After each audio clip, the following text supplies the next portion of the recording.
morning and welcome to Joy News at 6.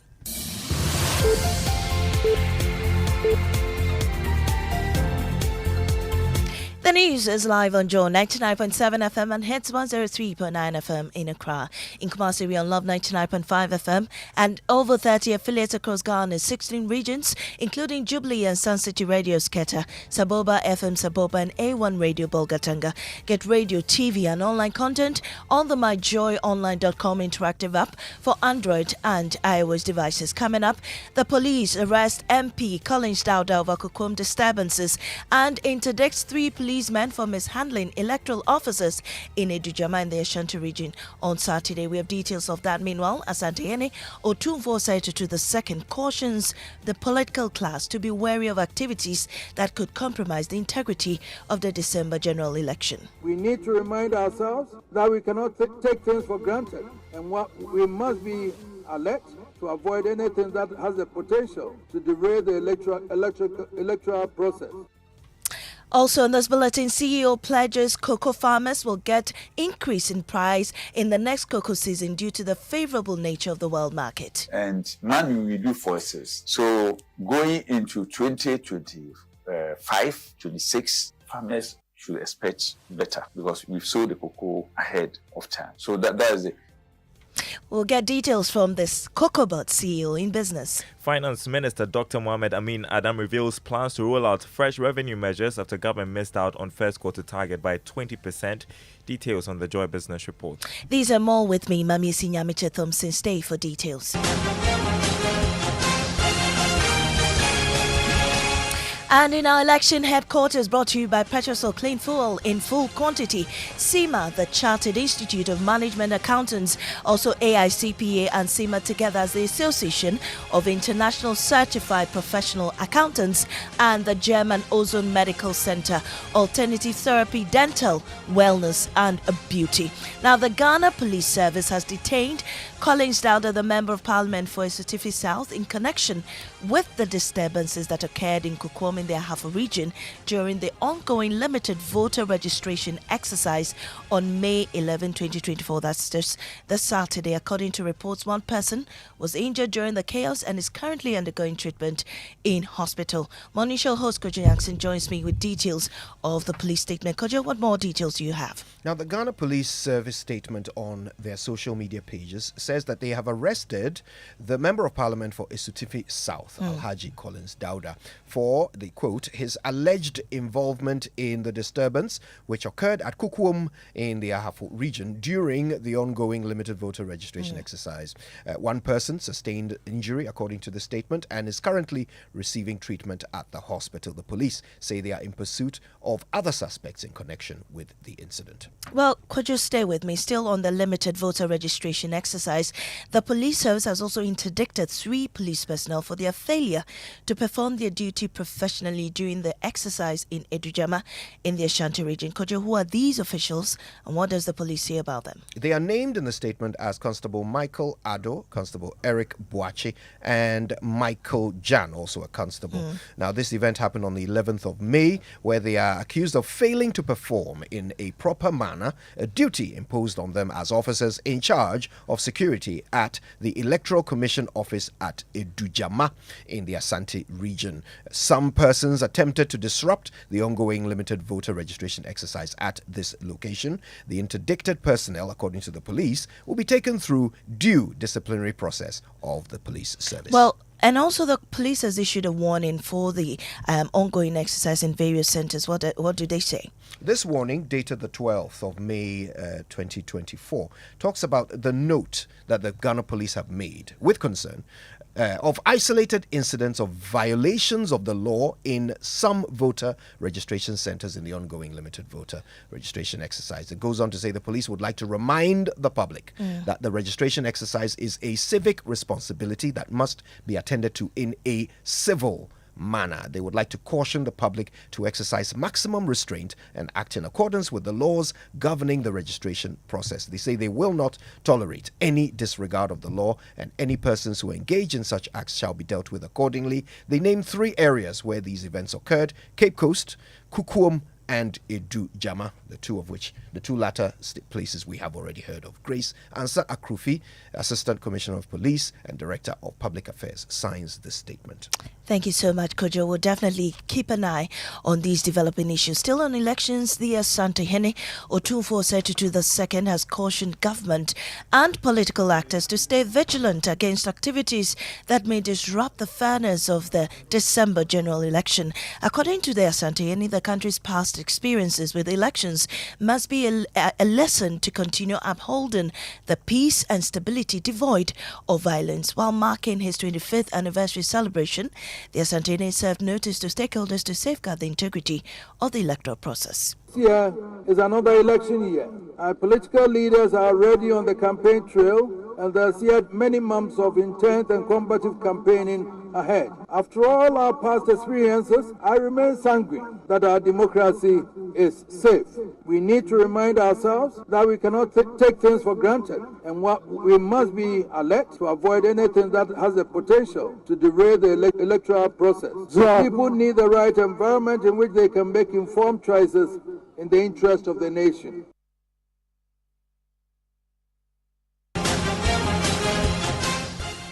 Away from election headquarters, Deputy Attorney General Alfred Tuanyabo says the decision by the presidency not to release the KPMG audit report on the GRASML deal is based on law and should be respected. The presidency cited the RTI law as the basis for its refusal to release the report to the Media Foundation for West Africa, which made the request. The Deputy Attorney General has hinted, however, that the decision is not cast in stone and may be reviewed if necessary. The president has the report, he's gone through the report, and based on the advice, he's come out with what he thinks should be done. Moving forward, if upon a further assessment, there's a need to review it. Why not? But as we have it, as I indicated to you, there's a reason for it. That reason is valid. Let's stick to that reason and move on. Meanwhile, Mr. Tuanyabo has given a mixed reaction as to whether or not the country is winning the fight against corruption. Listen. Corruption fight is not the fight for one person. It's for you and I. We all need to do our part. It is a collective effort that we need to put in. And if you look at whether we are winning or we are losing, it will all depend on where you want to look at it. When it comes to institutional framework and how we are building our institutions, I think we are doing our part. When it comes to the resourcing of institutions, we are doing our part.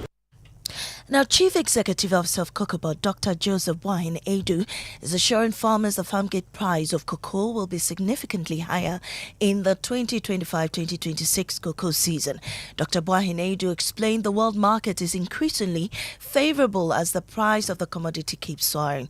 He was speaking in an interview with Graphic Business. The market, place, it's a very volatile market that we are dealing with. Just as prices are now going up, they can't come down at any time. And at that point, we will still need a bank and that kind of thing. And money we do forces. So going into 2025, 26, farmers should expect better because we've sold the cocoa ahead of time. So that is it. And he had CEO of Cocobod, Dr. Joseph Boahin Edu. Now, a careful examination of Bank of Ghana's audited report by the Joy News Research Desk has discovered the central bank spent a whopping 6 billion cedis on its employees in 6 years. Checks also revealed the Apex Bank's personnel cost has risen by more than 170% in years. Isaac Kofije has more on this report.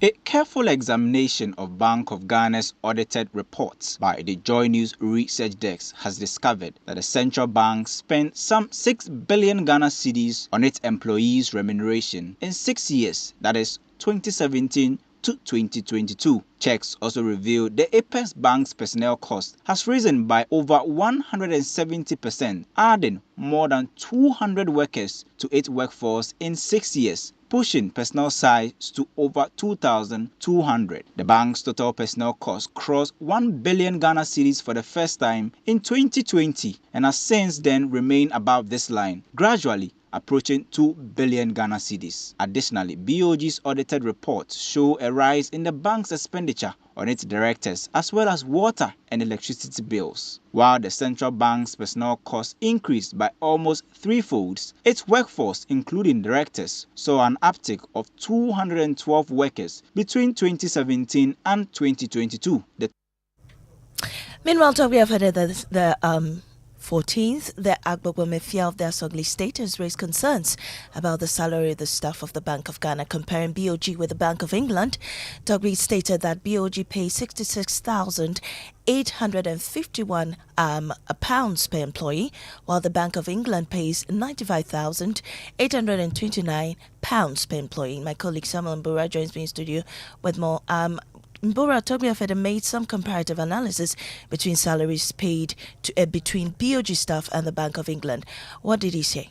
So, in a piece dated April 11, 2024, Tobiafede, the 14th, made these revelations. Said, according to him, it is difficult to believe how the BOG operating incomes and expenses compared with those of the banks of England. That's the Bank of England.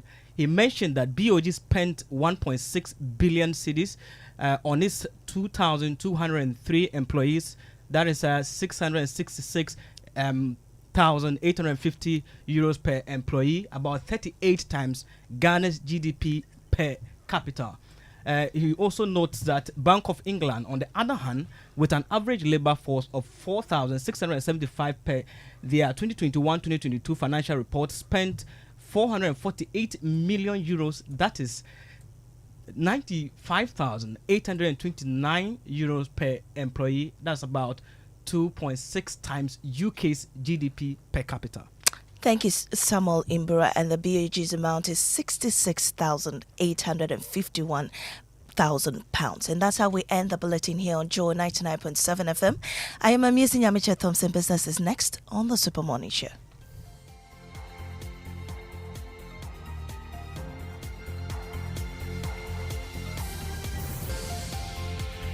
You know, Papa, see that? And it's rickety car. Hey, Papa! Bobo, so how your engine now? It is half man, half amazing. Thanks to Quartz and you can feel better energy. Can't touch this.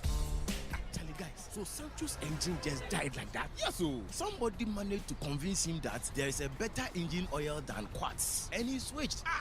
Sancho Panzapa. Now, which engine oil can be better than Quartz? No other, my guy. Quartz with its age-resistant technology, it keeps your engine younger for longer. Now you know. Have you guys seen the new bottle design? It's superb. Quartz 9000 from Total Energies DA improves fuel efficiency. Why do you think Mr. Mane and Logoso have taken the Quartz Nation movement World Cup like that? Sorry. Chairman. Hey, Quartz. Keep your engine younger for longer.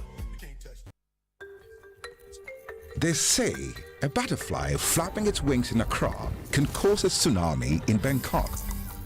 So what if your factory in Nsawam could shake up the stock market in Hong Kong? What if your business in Elmina could affect fish production in Norway? What if your refinery in Tema could affect the price of petrol in Moscow?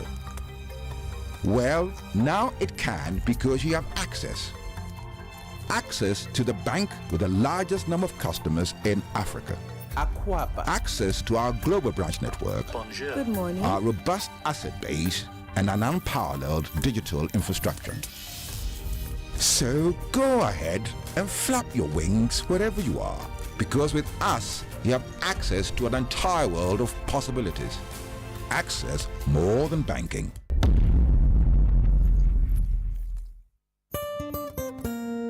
No matter your water needs, Syntex has it all. Syntex tank was first to introduce double layer tank, and now you can have as many layers as you want. Syntex tank was first to introduce white inner layer tanks in Ghana, and now introduces the customer specs order, which will let you order any color and size you want. Syntex tanks gives you the biggest warranty of 7 years, which no other tank gives you. So whatever your water consumption, size of project, or demand, choose Syntex tank. Syntex tank, stress-free. Syntex tank, reliable. Syntex tank, maximum guarantee. Call 0244 335 168, Kumasi 0505 555 666, or visit syntexgh.com. Syntex tank, a year strong, a year tough. Ebusiafo, welcome. I want to greet Uncle James in Germany. Since I was a child, you have promised me a trip abroad, sir. To date, my passport is still a virgin po. And then to you, baby, for that bombastic broken heart. Hey, I want you to know that latest by June, dear, I would have won big in the Ideal Yonkopa promo. Win up to 600,000 Ghana cedis in cash. Another amazing prizes up for grabs with Ideal Yonkopa promo. Just peel, text, and you could win big. This advert is FDA approved. Hello, Auntie Araba. Hey, Bugger, how are you doing today? I want to buy Pepsodent Cavity Fighter, but I don't have enough money. So what are you going to do? Can you give me the big size? You know, as for me, I'll pay the balance later. Today, no credit. I haven't sold much this morning. If you don't have enough money for the big size, why don't you try the 120-gram pack? There's a 120-gram pack? Introducing the new Pepsodent Cavity Fighter in 120-gram pack size. More affordable and convenient. Get yours today from any supermarket near you. Every smile matters. This advert is FDA approved. Hello? Yo, bro! SG Ghana has done it again. Low interest rates on loans this year too. Yatisubium. Charlie, I did throw inside. Let me call you back. Call SG Ghana rather. Collect loan and buy car, my guy. Low, very low interest rates on loans this year too. It's difficult to keep good news to yourself, especially when it can transform your life and those close to you. SG Ghana went low on interest rates last year, and this year we are even lower. Yes, Yatisubium. Get the money you need to turn your dreams into a reality. Visit any SG Ghana branch near you and speak to our dedicated staff about the amazing Yatisubium loans today. You can also call 0302-214-314 for more details. Oh, Joe, it's 3 a.m. What now? Yatisubium, Yatisubium. Okay, bye. Societe Generale Ghana. The future is you. Bafu Diskit. Hey, morning, Kojo. How are you doing? I'm all right. How are you? Good weekend? Yeah, it was great. Yeah. Did you catch Newsfile? I missed Newsfile. You missed Newsfile. So they did their usual, quarterly change speakers series, and they had some fantastic speakers. Listen to this. With AI, a lot of us think that our work is cut out for us. The media going into the elections should be aware that AI is making our work a lot more easier, but then it also has a tendency to disinform, right? So we need to be very careful how we use artificial intelligence going into the elections. We do have challenges in the country. Political capture, a lot of political voices in the media. And in 2018, a third of the Ghana media was owned by highly politically engaged persons. And I got this from the information that was given to us in that news file. A third. So which means that we have a skewed, or we have some issues when it comes to transparent, accountable, and integrity in our reporting because of the interests that other people have within the media. So other voices are drowned out. So a lot of the content tends to be dealing with partisan politics, which political colors and voices on those platforms are colored, as it were.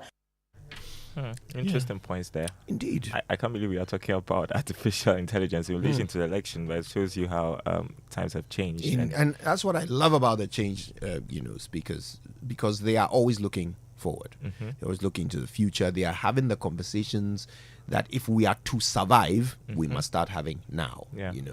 So it's wonderful. I really enjoyed it. Yeah. Great stuff. We'll share more from that later on the show. But while all of that is going on, the cedi is floundering. Oh boy. Tourists are saying that Ghana is too expensive. I went to the Forex Bureau on Friday to get some dollars. I couldn't believe I was going to get $1 for almost 15 cedis. Yeah. 15 cedis? Yeah. You have to shell out 15 cedis to get $1. Wow. Yeah. So you just ask yourself if everything is more expensive. Everything is more expensive. So I bought there's a brand of yogurt that Sami Odame likes. So whenever I need a day off and I need to bribe him, I buy him one. Now this pot of yogurt, right? It's not that big. And the first time I bought him one of these, just about 3 years ago, it cost me 34 cedis.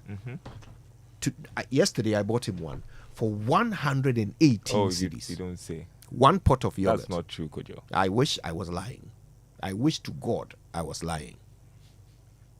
But it's the truth.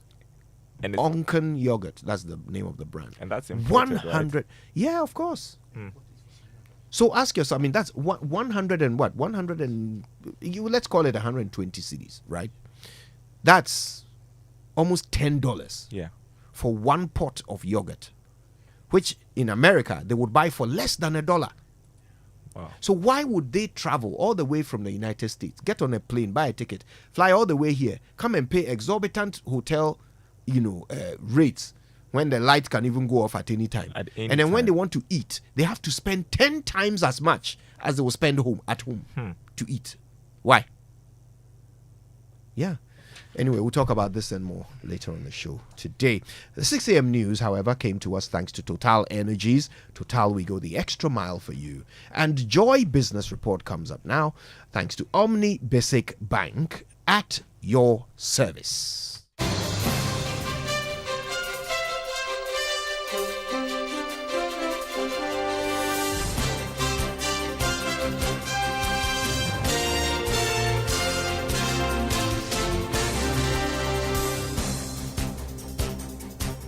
Hello, good morning. Welcome to the Joy Business Report. Coming up this morning, Finance Minister Dr. Mohamed Amin Adam reveals plans to roll out fresh revenue measures after government missed out on first quarter target by 20%.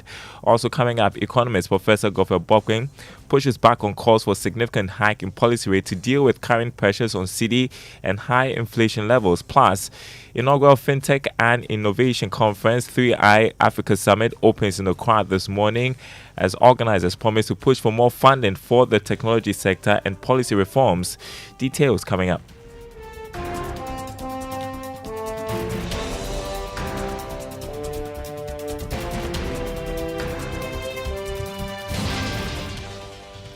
My name is Darryl Kwal. Thanks for being with us this morning. Hello to our friends listening from Koforidua on KTU Radio. Finance Minister Dr. Mohamed Amin Adam has revealed that government will soon roll out some fresh revenue measures to help improve tax collection. This follows revelation that government missed out on first quarter revenue target by some 20%. Speaking to Joy Business after engaging some custom officials at the Apollo border as part of a working visit, the minister said the numbers should improve going forward based on these reforms. Deficits really are not good for our economy because it means that you have to go and borrow to balance your budget. And so it is important that we prioritize revenue. And this is why I'm encouraging our revenue collectors put in extra effort so we can collect the revenue. And so we need in the second quarter to close the gap in the first quarter and to be able to meet the target for the second quarter. There are a number of reforms that we will be implementing so that we can address issues of leakages, we can address the smuggling issues. You heard the Finance Minister Dr. Mohamed Amin Adam. Oil exploration firm Tallow paid more than $250 million in total taxes to government last year. This was captured in the 2023 Global Fiscal Payment Report. Here's George Yaffe with more. The publication of these results are part of the European Union directive which requires companies in their zone to release a separate report on tax payments, apart from what will be officially reported by the government of that country the Tallow Oil is working. That is why Tallow Oil is releasing these numbers, covering payments made all over the world. The report tries to compare what Tallow has declared and what has been published by the government of the country that the oil exploration firm operates. In Ghana, the report showed that the oil exploration firm paid $157 million to government in the form of income taxes to the state, and in 2023. It was followed by withholding tax, where Tallow paid $44 million to the Ghana Revenue Authority. Tallow Oil, under the agreement covering its business, was initially excused from paying some taxes until it's been able to recoup its initial investment. Therefore, based on this statement, it is not sure that the company has been able to recover all those investments. You had George Yaffe with that report. Now, economist Professor Godfrey Bokwing is kicking against significant increase in the policy rate to deal with the recent pressures on the cedi. There are calls for the Bank of Ghana to adjust its policy rate by some significant margin when it meets later this month. This is seen as an emergency measure to help restore confidence in the cedi. But Professor Bokwing insists the current challenges with the local currency goes beyond the policy rate increase. The extent to which we can use policy rate to address demand-related inflationary pressures and all of that. I think we've seen results from that point, from both zero financing and also reserve adjustments, right, that the central bank has. In the monetary side, will you subscribe to targeted intervention? Let's look at a recommendation that is practicable. We are under an IMF program. The fund would not support fighting off the depreciation and burning that through your reserves. You heard economist Professor Godfrey Bokwin there. Meanwhile, a currency analyst, Courage Boti, is asking the Bank of Ghana to intensify its appeal to corporate institutions repatriating profits in dollars to stagger the process. Speaking to Joy Business, Mr. Boti urged corporate entities to accept the move to help in the economic recovery process. We are used to in quarter two usually is that the corporates, multinational, do repatriate dividends. As to whether that is happening in real time now or not, I cannot confirm, but that is all we know over time. We know MTN has declared final dividend, so they will be in that process of repatriating unless there's an agreement with the Bank of Ghana to prorate or stagger it. And a number of other institutions like that will do same as well. Research lead at GCB Capital, Courage Boti there. Here's how it's looking like this morning on the currency market as we begin another week. 14 cedi 60 pesos. That is what Forex bureaus are offering to their clients this morning for $1. The pound going for 18 cedis 20 pesos. The euro going for 15 cedis 50 pesos. Now, demand for Treasury bills surged as interest rates took another nosedive on the money market. Bank of Ghana auction results show that government secured nearly 5 billion cedis from the T-bill sale. Here's more. Chunk of the bids came from the 91-day bill. About 3.825 billion cedis, representing 77.7%, were tendered. All the bids were accepted. VAT of the 182-day bill was estimated at 822.39 million cedis. The uptake was also same. For the 364-day bill, 272.62 million cedis was tendered. All were accepted. Meanwhile, interest rates continued to nosedive as the yield on the 91-day T-bill almost eased by 25 basis points to 25%. The interest on the 182-day bill also went down to 26.99% from 27.39% the previous week. But the yield on the 364-day bill remained relatively same at 27.99%. Most analysts believe the government will continue to borrow heavily on the Treasury market to finance its expenditure. That was a business desk report. Now, finance lecturer Dr. Benjamin Amwa insists there's no need for panic despite moves by Societe Generale Group to undertake a strategic review of its Ghana operations. There are fears that this sudden announcement could lead to panic withdrawals because of uncertainties about the future. But Dr. Amwa says recent examples of banks exiting the African market have shown smooth transition. If you even look at the SG brand across Africa, anytime they are exiting or there's any form of business reorganization, when they sell to another shareholder who has what it takes to run the business. So it is not the case of a business closure, but it is more likely to be another majority shareholder coming to take over the interest of the parent to run the core business. So clearly, there's nothing to be worried about if you are a customer of SG. It is business as usual. You had Dr. Benjamin Amwa, the finance lecturer at the University of Ghana Business School. Organizers of the first Fintech and Innovation Conference in the Accra 3i Africa Summit are promising to use the gathering to push for more funding for the sector. Put together by the Bank of Ghana and Development Bank Ghana, the conference will also explore more innovative ways to ensure that the technology and fintech space gets in the needed policy support. Kwame Opong is head of Fintech and Innovation at the Bank of Ghana. Look at the journey of even the mobile money sector in Ghana. That indication and that policy step that Bank of Ghana took suddenly had a big impact on how sector players began to invest in driving the mobile money sector, which has today helped drive much of our financial inclusion in collaboration with banks as well. And so similarly, we're hoping that what we're doing is sending a signal to the broader community, not just in Ghana, by the way, but across the continent. And there are other central banks who are participating to have the same discussion because, in fact, the challenges are similar across the continent. That was head of Fintech and Innovation at the Bank of Ghana, Kwame Upon. The 3i Africa Summit, which opens today in Accra, will end on Wednesday, May 15. The summit is bringing together heads of state, central bank governors, and policymakers to deliberate on issues that affect technology and financial sectors. The official opening of the event will be live on the Joy News channel later this afternoon. Now, the Ghana Stock Exchange has described as a significant move the decision by Atlantic Lithium to list part of its shares on the stock market. Atlantic Lithium will today commence trading at an indicative price of 3 cedis 30 pesos per share, following a listing by introduction. Managing Director for the Ghana Stock Exchange, Abnamwa, said the move will spur growth on the stock exchange. For this significant step they've made, that companies that hold mineral licenses must give Ghanaians an opportunity to invest in them. And that through initiatives like that, we got Asante Gold on the market. And for our first major lithium find, to have Atlantic Lithium also come onto the market and tell their story and continue to be a part of the Ghanaian community and investor story, we think is phenomenal. And indeed, that's why we are working with the Chamber of Mines. All the other companies come educate investors. So we diversify. Abnamwa, Managing Director of the Ghana Stock Exchange. Now, based on demand and supply dynamics on the stock market, Total Energies is expected to record some gains this week. Here's Grace Munayin of Data Bank Research with more.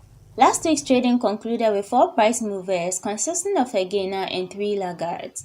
New gold advanced by 24 cedis 80 pesos to 335 cedis 80 pesos. However, Societe Generale, Cowbank and SIC Insurance closed as the decliners for the week. Consequently, the Ghana Stock Exchange Composite Index lowered by 0.11% weekly to a year-to-date gain of 16.49%, whereas the Data Bank Stock Index shed 0.21% weekly to a year-to-date gain of 14.30%. Aggregate turnover for the week totaled 9.6 million Ghana cedis from the exchange of 4.3 million shares across 21 counters. MTN Ghana dominated trading activity, accounting for 75% of the weekly turnover. Based on the demand and supply dynamics of the market, we tip Total Energies to record some gains this week. For Joy Business Report, Grace Munanyun of Data Bank Research. Thanks, Grace. On the commodity market this morning, crude oil dropped to $82.50 a barrel after going down marginally from previous trading. Gold is selling at $2,352 an ounce after losing some $8. Also, cocoa increased by $196 to open trading at $8,891 a ton. More news on our website, myjoyonline.com/business. My name is Daryl Kwao. Back to the Super Morning Show team. Here's Winston. Thank you very much, Daryl Kwao, and do enjoy your day and your week. I will. I like the fact that your punk is down. Anyway, let's go for an inspirational song for today here on the Super Morning Show, and one by Celestine Donko.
Hello, how you Hi doing? there.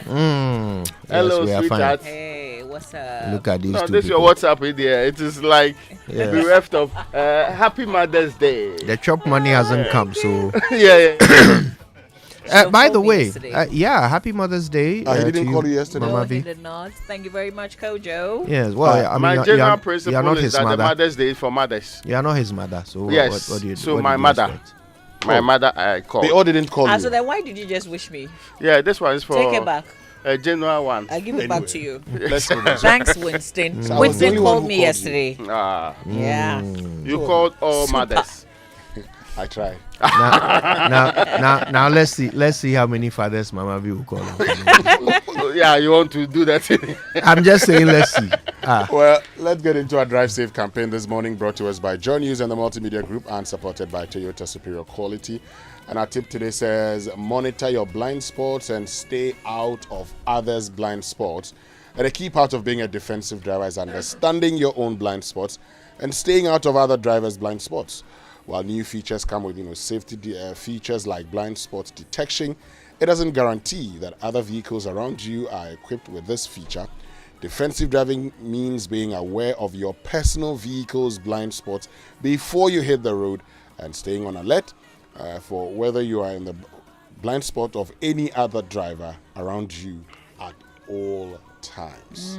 That's a good tip. Yes, that's our tip. And also don't pour your frustrations out on other drivers on the road. We all have our issues. Be nice and be kind. Did someone, let it out on you? From personal experience, please. Haven't you realized the way people drive these days, especially when you It's economic conditions. when you use the Pokwasi gonna say stretch the like same I thing. do every morning? It's economic conditions. People are not kind anymore. Like Raymond. everybody wants to go. Before we go for Say It Right, let me wish all the other mothers I couldn't wish Happy Mother's Day, Happy Mother's Day. The messages I am Yes, receiving now. so that's why I said that you said you are calling the mothers, so you selected some. I said, As a man of the somebody masses, says, Some of us, Oh, but they should Some of us- Mama is the only mother you know. You know, some of us, we understand the ecosystem. Yes. So we didn't make that mistake Yes, of calling one and leaving No, others. that's just an excuse. Anyway, we can all learn from this. Are we ready with Say Shall It we learn Right? how to say yes? Let's learn how to say it right now. It's brought to us by Kingdom Books, and at Kingdom, quality and affordability are always their hallmarks. And Societe Generale Bank Ghana, Yatisubium. Something must be done. You say either, I say either.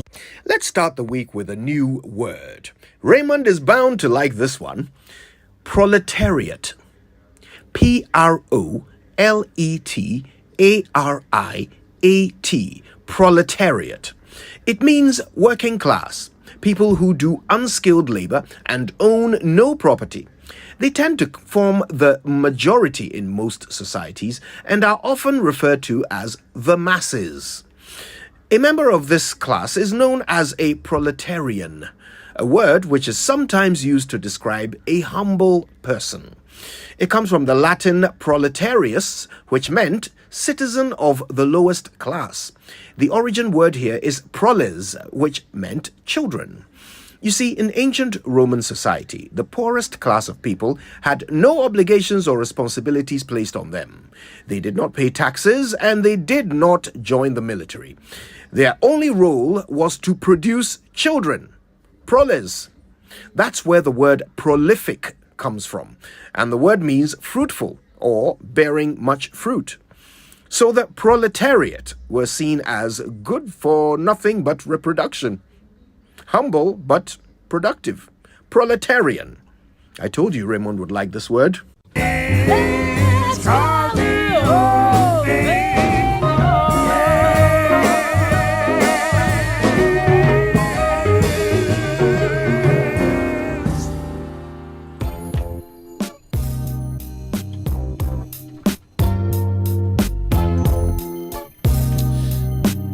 There you go, Ray. This is a fruitful Say It Right.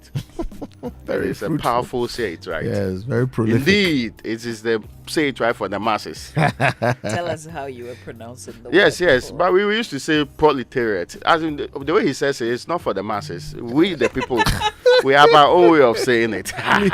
Please. Yeah, the correct way is the only way, and that is proletariat.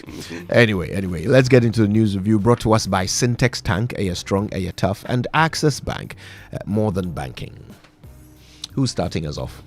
Well, let me start with the Daily Graphic, and it's reporting on the front page this morning. Power sector challenges, payment system suffocates VRA, senior staff want reform. And it's one of the stories there. I hope this does not start another conversation, then Doomsor is taken to another level. It is likely to, because in that report, they complain that VRA doesn't get enough funds. And so when they actually send bills to ECG, ECG indicates what they would pay. And even the bills that they say they will pay, they do not pay. And they also allege... Are these bills still in tandem with the cash waterfall mechanism? So bills that are even in tandem with the cash waterfall mechanism, they actually indicate that the IPPs are being paid more than them. Meanwhile, they actually contribute more than 2/3 of the country's current power needs. Because while the IPPs may have over 2,500 installed capacity, what they are currently contributing is less than 1,000. I see. And VRA is contributing in excess of 1,700. Hopefully we don't starve off and kill VRA.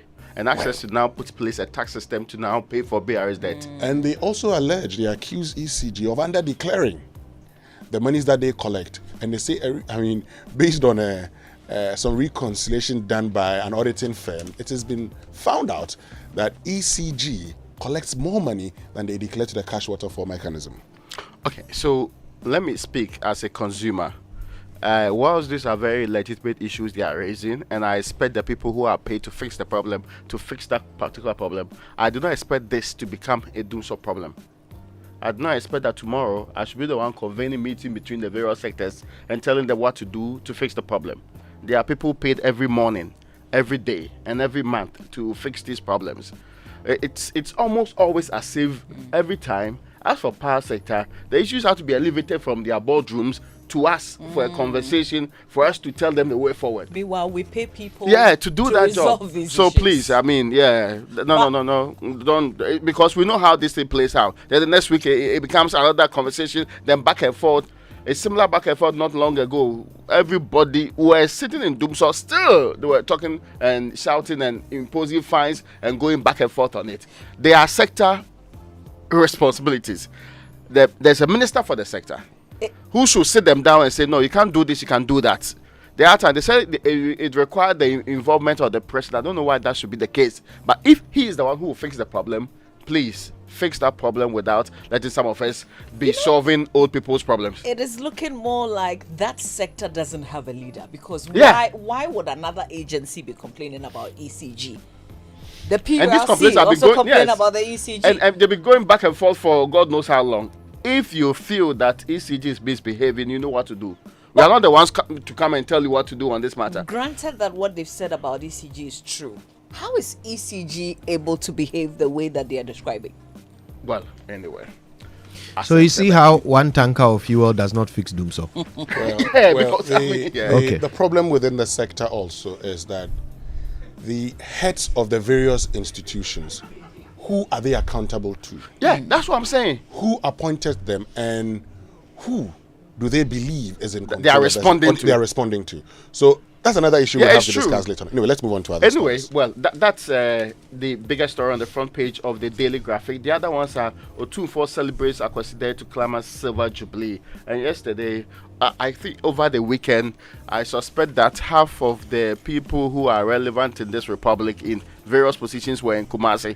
If you wanted to fly into Kumasi, you would have struggled. Even the roads, they were occupied. So clearly, this weekend was a purely Kumasi weekend. Even if you sat in your home, certainly you would have actually had your feel of it. Whichever form, from Friday through to Saturday to Sunday, that the main Akweside happened. It was wonderful. Display of culture, celebration, and more importantly, a conversation about a country that has not forgotten its roots. Sometimes we tend to move on quickly and be confused about where we belong to and how we are supposed to be together. And as I said, virtually everybody who's relevant in this republic was in there. And Otunfo had the message: please do not let this country degenerate into anything because of elections. We've had so many elections. It will continue to have elections going into the future. It's if we not continue because with of this you, democracy. your one power, you Yes. want to win. After all, the evidence suggests that mostly when they win the power cry, it doesn't do much. So please let the system roll smoothly. People should be who are in charge of sectors should take care of the sectors and not be telling us that we should do the job for them. So that was the message, but I've added flesh to it so that You have done well. You have done well. Thank you so In a much. nutshell, do not lose your life permanently for a prize that is temporary. Whether you live in Kukum or the other place in the Ashanti region Or the central region, wherever you are. wherever please, you are. please. Yeah. If you lose your life, it's permanent. But power is temporary. After maximum 8 years, someone else has to come. And you saw them; they were enjoying themselves in Kumasi. You would have seen so many of them. Oh, it was beautiful. Look, culture is beautiful in this country. It's our most radiant characteristic, and it's always nice to see it on display. All right, let's move to the Daily Guide newspaper. I'd like to start from the center The Jubilee Hall is very spread. nice, but have you seen the place? I haven't been there. Take me there. Jubilee So I'm going to start from the center spread of the Daily Guide newspaper. The final farewell for the late Kofi Owusu-Duante, fondly known as Koda, has been scheduled for Friday, July 5th at the KICC Church. That's off the Spintex Road here in Accra. You've talked about Otumfuo talking about our democracy and the fact that it is safe. On the front page, Speaker summons MPs after majority demand. Baumia takes campaign to Northeast. Trinidad and Tobago supports Ghana's Commonwealth bid. And the banner headline here, Collins Dowda arrested over voter registration exercise. Well, let me get to the Business and Financial Times for this morning. BOG vows to tackle FX market headwinds. But there's also on the front page, the 3I Africa Summit starts today. 4,000 finance, technology and policy players, 60 plus topics in 15 sessions over 3 days. Yes. Ramon, why are you looking at me like that? No, this one there. This is old man feeling uneasy when dry bones are missing the problem. Well, I will be moderating the third day. Unlike others, you state it here. Yes. You always declare your assets. Yes. Unlike some people. It's very important. Yes. I want the tax authorities to also know. Yes. But more tourists rate country as expensive. And this is something that, all of us should be interested in. And we're told that nearly 44% of both local and international tourists have rated Ghana as an expensive destination compared to those who claim it as affordable, according to the 2023 Ghana Tourism Report. And we're told that out of this, 7.85% of tourists from the US, UK, Nigeria, and domestic sources rated Ghana as very expensive destination, with an additional 36.13% considering it as expensive. 15, however, say Ghana is less expensive, while 18 say Ghana is not expensive. But, they complain that in Ghana, for instance, tourists spend nearly $500 weekly in non-star rated facilities. Listen, $500 for non-star rated facilities. Imagine that. Non-star. Yeah. So imagine the 3, 4, 5 stars. Yeah. And they complain that the association of the Ghana Hotels Association has complained about the taxes. Yes. You have industry taxes, including NHIL, VAT, Get Fund, COVID-19 levy, GTA levy, EPA levy, FDA levy, MMDS levy, Fire Service levy, SNIT for staff, there's other things that they complain about, data protection levy. And so if you add all of these things, it makes data protection levy. Yes, Fire. that's what they're talking about here. And look, a country that wants to boost its tourism, one of the things you do is that you make it affordable for people to come in. And once they come in, they will spend. Your economy will benefit from it. Okay? There are a lot of countries we can learn from. Today, go to, some countries outside Ghana. They are most expensive hotels. They don't even compare to. But that's just last week, this conversation, I was showing a hotel to Sami Odame. I was showing, was it 4-star or so? Local hotel? No, it had a beach resort and everything. In fact, it says Ocean View. No, it gave all of that detail. And it was, for a 3-night stay, you are paying under £50 or so. Wow. I was showing it to him. Yeah. And it was being advertised. It was not as if it is hidden somewhere. You would pay in excess of $200 if you're having that per night for you're a standard paying- room. in Ghana. Yeah, you're paying. You between just quoted $250 and $500. No, for one week. That's for Okay, 1 week. Yeah, but So- this is a night. Yeah, so $250, $300. I stayed in the Santon Sun Hotel in Johannesburg just a few weeks ago, right? 5-star hotel, and one night cost me $111. Can you believe? One night. Okay, now you ask yourself, moving Pikiara or any of these hotels in the capital, will you get a room there for $111? Will you? It's what. Meanwhile, while you are there, you are going to be served by Ghanaians, so you know their service is not going to be the best in the world. Because our service is not the best in the world. Yeah, well. We claim to be hospitable, but we are not. And then the light can go off at any time. So what are you actually paying for? What are you actually paying for?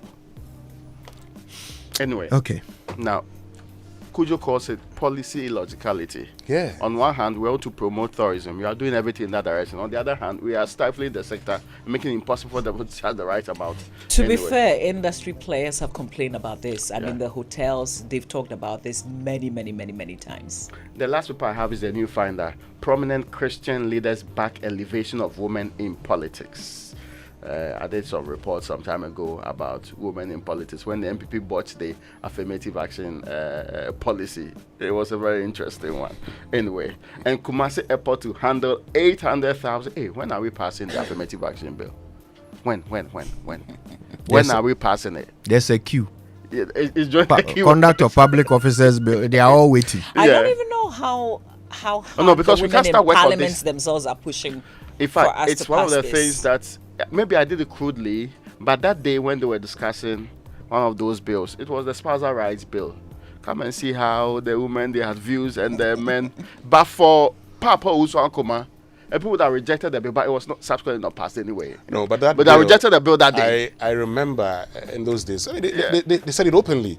This bill will not pass. Yes. You know, but the other question is that when you say, oh, how are women in parliament even pushing this bill?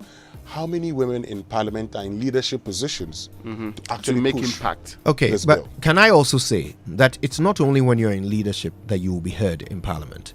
I must say that the number of women in parliament who are heard on issues is not impressive. In fact, the issues that are most important to them, you don't hear them on it. Yeah, because who that is day, who is Pastor passing? Usu, Yeah. who was backing Papa Uso Ankoma. Who is the one championing the bill to reduce the cost of sanitary pads? It's not a woman. It's Francis Xavier Sosu. Yeah. Who is the one pushing the affirmative action bill? It's not a woman. And I don't understand that. Yeah, you don't have to be in leadership, but you are there. You are on the floor. What do you have to say? Elsewhere, caucuses always hold press conference every Yes. week to say that this is why we should be pushing anyway. But that's on the front page of the new finder. And All of right. course, Kumasi Airport can handle 800,000 passengers annually. Kumasi International Airport anyway. All right, we need to move quickly. The online review is brought to us by Zenith Bank in your best interest and Goyle Good Energy. Goyle, Yanara. Yeah. All right, so Good Energy has hit the road with exciting choices to energize your vehicle. It is giving you more options to take you further. So watch this space for your choice. Goyle, Yena, Yedia. Yes, and the great news is still on. We have 2 more days. Today is what, 13th? So you have up to the 15th. The Zenith Fund Form promo is still on. Of course, if you visit any Zenith branch to sign up for free, you get a MasterCard. And with the Zenith MasterCard, you can pay for your purchases on POS, withdraw cash from ATMs and pay for goods. And visit any Zenith Bank branch nationwide and sign up today for your free Zenith MasterCard. Or go to zenithbank.com.gh. Zenith Bank, in your best interest. Why was Collins Dowda arrested? Go to myjoyonline.com for answers, among other things. But now it's time for the BBC News, brought to us by Fidelity Bank, believe with us, and Old Mutual, 10 years of greatness in Ghana, here for a lifetime. For decades, we have helped businesses connect with their trade partners all over the globe. From Ghana to Burkina Faso, Côte d'Ivoire, Benin, Togo, Senegal, China, Morocco, France, Netherlands, and many other countries. We have made it possible to bring Ghana to the world. We have brought small and medium businesses closer to their customers across the regions in Ghana with our SME support facilities. We have brought relief and smiles to the faces of families with our employee personal loans. With our cutting-edge technology and digital support, we take the burden of complex thinking off you, making life simple. That is who we are, as close as a partner. Bank of Africa.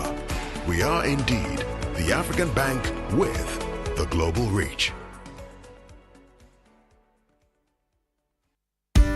Good energy hits the road with exciting choices to energize your ride, giving you more options to take you further. Watch this space for your choice. Goil, yeah. When the pain is too much, don't know what else to do. So Rapinol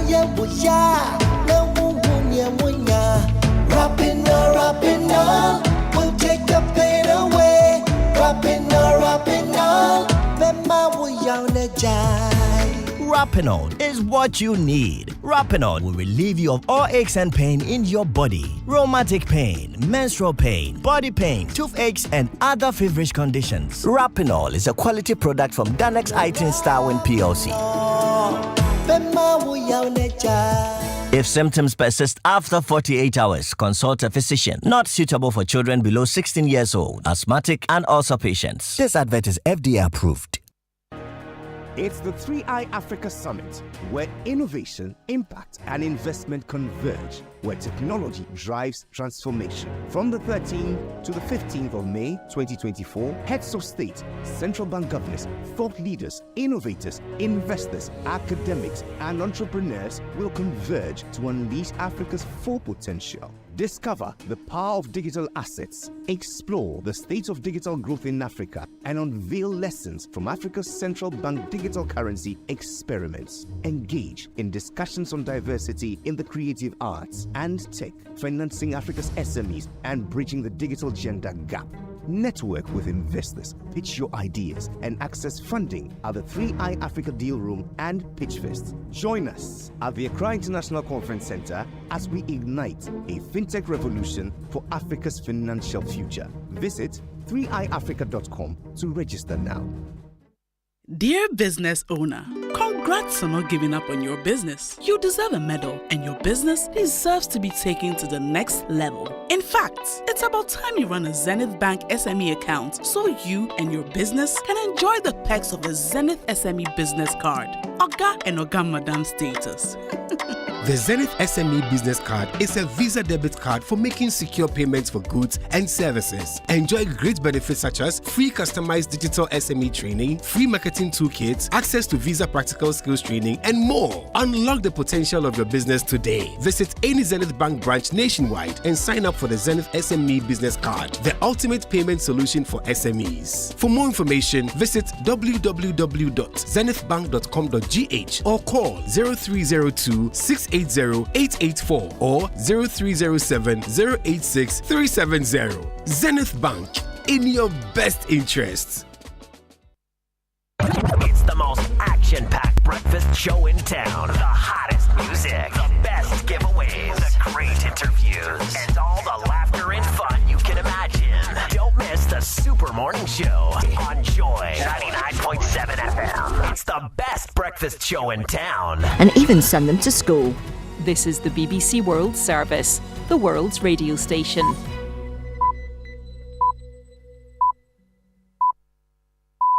Coming up after the news from the BBC World Service, it's Hard Talk with me, Stephen Sacker. Russia's invasion of Ukraine served as a wake-up call to those members of NATO who have long ignored American demands that they spend more on defence. Canada, for one, well short of NATO's defence spending target. Of course, Canada is a long way from Kyiv. But there are concerns about Russian and Chinese intentions much closer to home, in the Arctic North, for example. My guest is Canada's Defence Minister, Bill Blair. Canada is well aware of its responsibilities to our NATO allies, to our continental allies through NORAD in the United States and even around the world. And as well, we are very strongly focused on our responsibilities to defend our own country and our own sovereignty. And we're making very significant new investments. We'll be at 1.76 as a result of this year's budget. That's Bill Blair on Hard Talk after the news. Hello, I'm Emily Thomas with the BBC News. After a noisy standoff with protesters outside the Georgian parliament, security forces have pulled out from the main square. The demonstrators are making a final attempt to have a controversial bill withdrawn. The bill would put political pressure on civil society groups that receive foreign funding and is nearly a carbon copy of Russia's foreign agents law. Rayhan Dimitri is in Tbilisi. It looks very unlikely that the government will change its mind, judging by all the statements that we've been hearing in the past few days. There has been a major intimidation campaign unleashed against the opponents of this bill. In the last few days, a lot of people were beaten up. They were getting threatening calls and being sworn at and being told not to go and attend these rallies. But despite all of these, people are here and they're protesting because they believe that this is a turning point for their country. Russia says its forces have entered the Ukrainian border town of Vovchansk as it intensifies its attacks on the northeast. Defending troops say heavy fighting is continuing.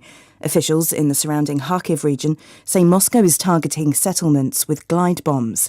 James Waterhouse reports from Kiev. The fear among Ukrainian commanders is, if Russian forces get to within 20 miles of Kharkiv, the country's second biggest city, then it would be within artillery range. While it's thought this Russian cross-border incursion is still unlikely to be able to take the city, the gradual approach of Russian forces on this new northeastern front line only increases the anxiety for those living there. Frustrated Ukrainian troops have told the BBC that Russian soldiers were initially able to just walk into the region because of the lack of defences. An investigation by Australia's public broadcaster has revealed details of how China's secret police service tracks down dissidents living overseas. A former Chinese spy, now in Australia, told ABC journalists that a unit of the Chinese Secret Service had been operational in Sydney as recently as last year. The last British governor of Hong Kong has heavily criticised London's policy towards China under the former Prime Minister David Cameron, hailed at the time as a golden era of relations. In a new documentary series, Chris Patton said the attempts to seek better ties and investment were absolutely pathetic. He said that, at the same time, Beijing was clamping down on freedoms in Hong Kong. I recognise that we need to have a relationship with China. We want to do business with them.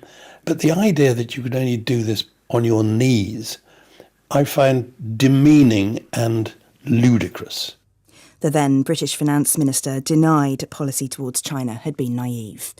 BBC News.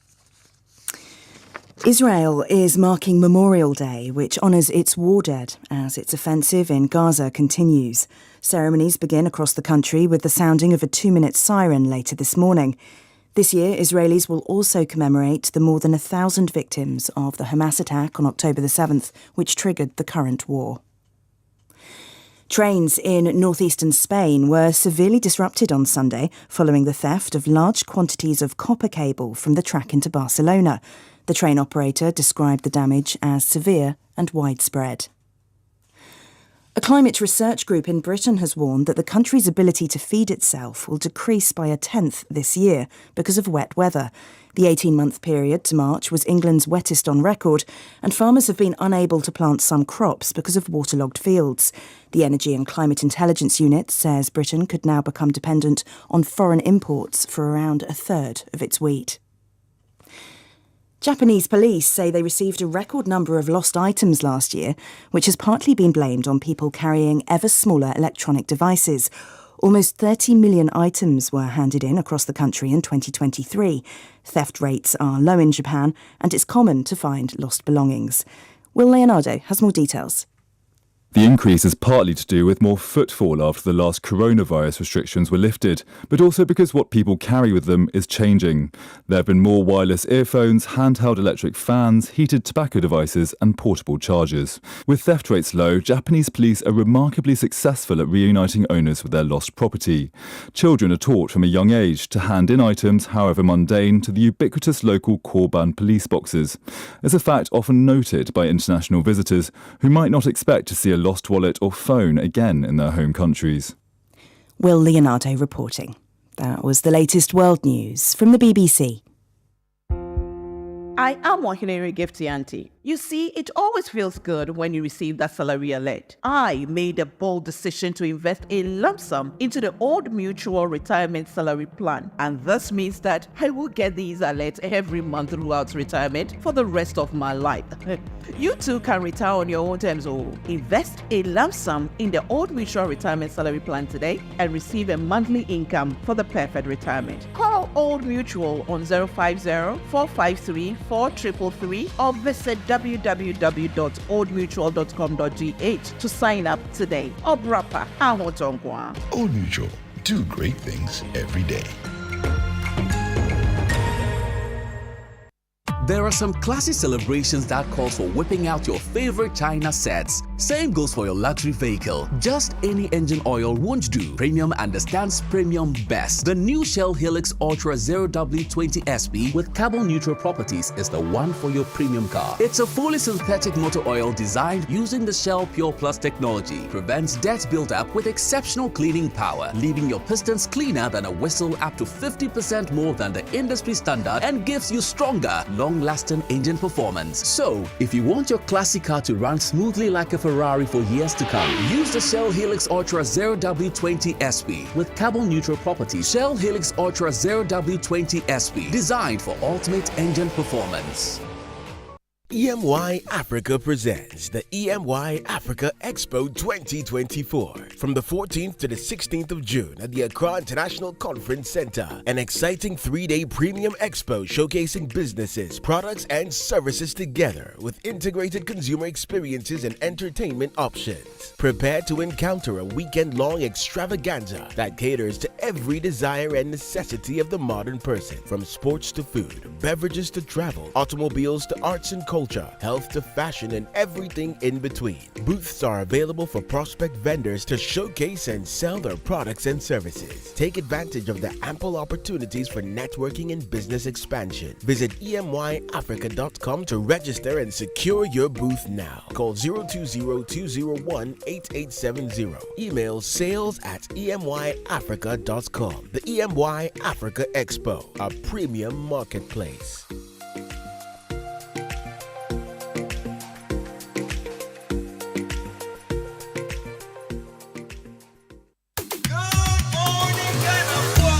He's up bright and early, serving your premium morning radio show. The Morning Man. It's the Morning Man, Kojo Jackson.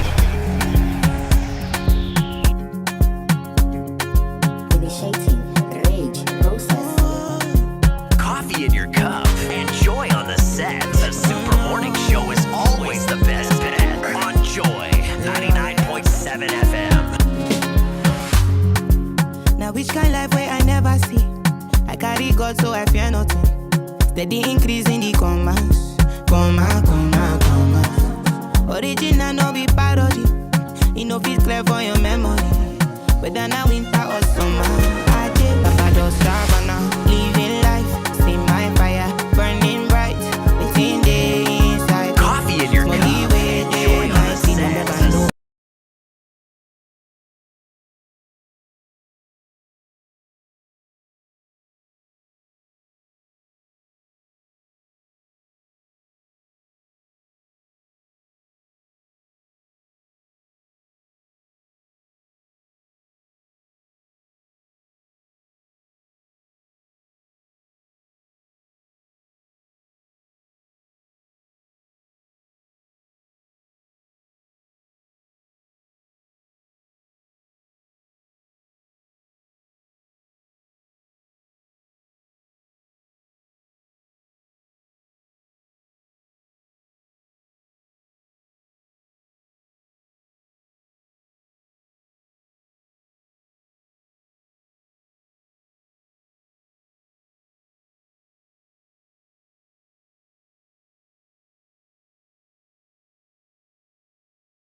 Violence during a registration exercise.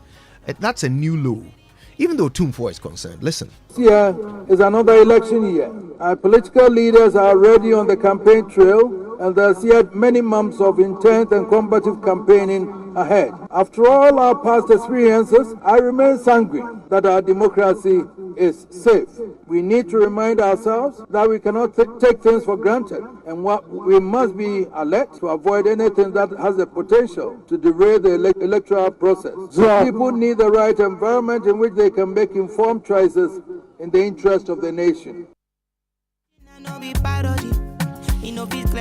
I mean, look, we understand that there's tension associated with election, but registration exercise. Yes, because now they've realized that if you can we know the data, they know the data. On one hand, it is in someone's interest to ensure low participation in the election, because low participation means that status quo may not change. On the other hand, it's in somebody's interest to ensure higher participation. Again, this is also dependent on the areas they are looking at. If I'm able to get your strongholds to have lower people registering, it means low participation and lower turnout in the election itself, which means that there will be numbers lower at your end. And you may have, even though you are winning in your stronghold, which will be with lower numbers, then to inure to my benefit. They know these things. I mean, everybody who understands that space knows that. So they are thinking about how to do that in an irregular way. And it was Kwekutu Mbombasin, who was a NUK's president, who said that Ghanaian politicians cannot be trusted to do what is right when political power is at stake. And it's true. Because our people, they are put in the Nkrumah saying, seek ye first the political kingdom. In fact, they are made it everything. They are put everything everything has been put on that statement. So they'll do everything to seek political power because they have like 6,000 people to give jobs to. They have lots of people to actually employ. Extremely incompetent people predominantly. But you think about it deeply. What will that leave the rest of us who are then forced to participate in a system where every time there are strifes and there are, of course, everybody knows that this election is another level of competitive election. We hope that the relevant institutions of state like security will do that job properly. I'm happy that the police decided to interdict their officers who are standing by watching. It's as if they are watching a movie. When and of course maybe they acted the future. I'm not sure that's why they are being interdicted. But you can see that then if that's what they are going to do during election time, then nobody is safe. All right. Another thing we're going to talk about this morning, and this is of interest. I mean, the cedi is really floundering. It's performing quite poorly, and we're all concerned because it affects us. Now, one of the institutions tasked with the management of our currency is the Bank of Ghana. But Joy News has been looking into the most recent Bank of Ghana audited report, and the research desk has discovered that they spent a whopping 6 billion cedis on their employees over a period of 6 years. They also found that the Bank of Ghana's personnel cost has risen by more than 170% over these past few years. Okay, guys, just listen to this. A careful examination of Bank of Ghana's audited reports by the Joy News Research Desk has discovered that the central bank spent some 6 billion Ghana cedis on its employees' remuneration in 6 years, that is 2017 to 2022. Checks also revealed the Apex Bank's personnel cost has risen by over 170%, adding more than 200 workers to its workforce in 6 years, pushing personnel size to over 2,200. The bank's total personnel cost crossed 1 billion Ghana cedis for the first time in 2020 and has since then remained above this line, gradually approaching 2 billion Ghana cedis. Additionally, BOG's audited reports show a rise in the bank's expenditure on its directors as well as water and electricity bills. While the central bank's personnel costs increased by almost threefold, its workforce, including directors, saw an uptick of 212 workers between 2017 and 2022. The total amount paid as directors' fees or remuneration stood at some 26.5 million Ghana cedis. Another expenditure line item that stood out was the water and electricity bill in the period under review. The total bill for electricity, water and conservation amounted to 116 million Ghana cedis, reaching almost 20 million Ghana cedis in 2022 alone. Isaac Kofieje, Joy News. 116 million Ghana cedis on utilities. Are they smelting gold? And look at how much they are paying their staff. 6 billion cedis over 6 years. In fact, in the most recent year, they spent almost 2 billion on their staff. At a time when our economy is performing at its worst in decades, we are paying Bank of Ghana staff the most we have ever paid them. 6 billion in 6 years. Billion, oh. What are we paying for exactly? What's the economics here? What are we paying for? Who there deserves this amount of money? When the minority in Ghana's parliament raised, of course, this matter was raised by the group at the time when they asked the governor to go. In fact, the argument, they equally went through the history of what they've been doing. But I think most people got or relied heavily on the building as their main claim. They raised this and other issues too during the time. The building. The new building. Like the new building. The new building. Staff cost too. No, I'm saying that people relied on that part as their main issue. Right. But they raised the cost of running the place too as part of the issues why the current governor or the governor certainly must be, sacked. I don't know what happened to that conversation because there was a demonstration then who takes it becomes an issue. Then subsequently, I'm sure you saw what Togbe Afede had actually issued in the course. Is it what they call it on Friday? Because I saw it on Friday or Thursday. Me too. Then it went into the weekend too. All suggesting that there's a way to really look at the expenditure at the central bank, and perhaps that's where we should be looking at this. But again, the central bank submits. It's a powerful institution with a law that sometimes makes it a bit of an insulated institution. But they submit their expenditure to Parliament. I'm sure that's where the minority got their details from, and sometimes are probed at that level. I am interested in where we left off that conversation about ensuring prudence at the central bank with expenditure and everything. Because my friend says you don't see them advertising, but surely they have wonderful stuff every time filling the place. And we want, if you say, and we have said that they have lost, is it 60 billion along the line? Yeah. And that's a record figure. Yeah. That's where the difficulty comes in.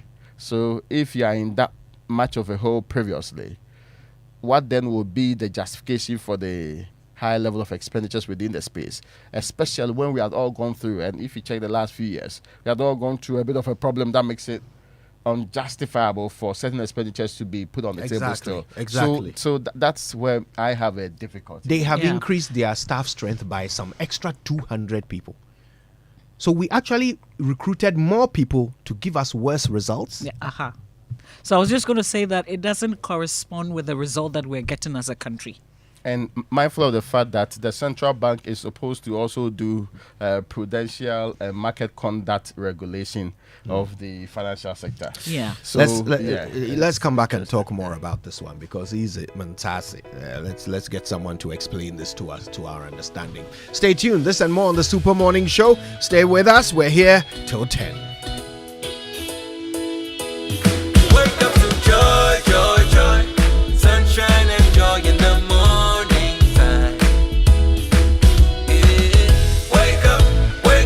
The Super Morning Show. Yeah. Wake up to joy.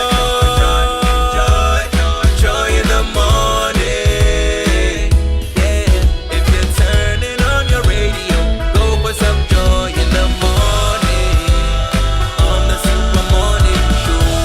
Welcome to the Joy Super Morning Show. All right. Now, I keep saying that this could well be the solution to your employment wahala. Nobody likes to be sitting at home all this time looking for a job and family members insulting you and all that. Sally, you need your dignity back. Well, why don't you take to the skies? Because TravelX Group can train you, certify you to be employed by the airlines, and they are looking for certified employees. Okay, so they can employ you and you can become a member of the cabin crew or be providing services to their aviation concerns. And look, you could do this in the space of 6 months. with a course that is flexible.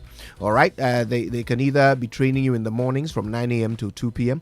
or in the evenings from 5 p.m. till 7 p.m. Now, these courses are IATA travel and tourism courses. They are certified. You get an internationally recognized diploma at the end of the process.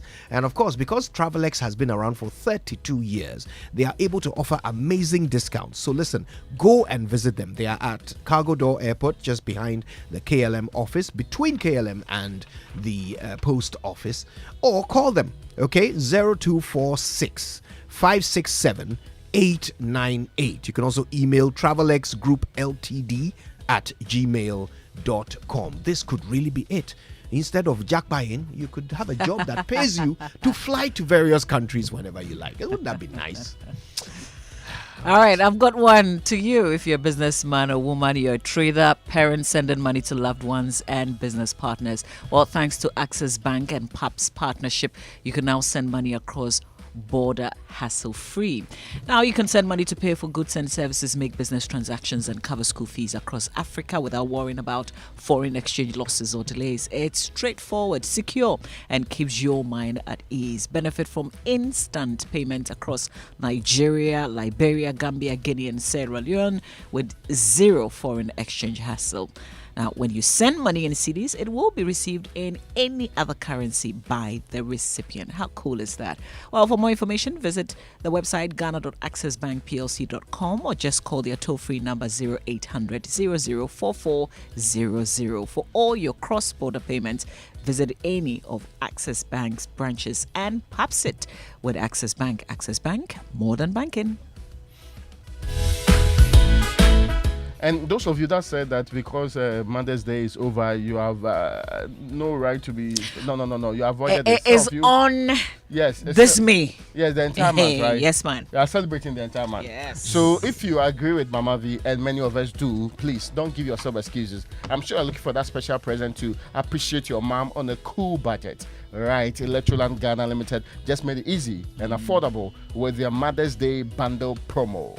With just 1,999, that's under 2,000, you will get a Nasco gas stove 1, kettle 2, juice maker 3, home theater 4, and a fan. Under 2,000, you will get 5 items in their Ma Mepa bundle. Yes. Secondly, show Mommy she's your one and only with the Mufua bundle, which starts from 3,999 under 4,000, and your mom will get a Nasco electric hot pot, gas stove, kettle, blender, washing machine, and fan. Wow.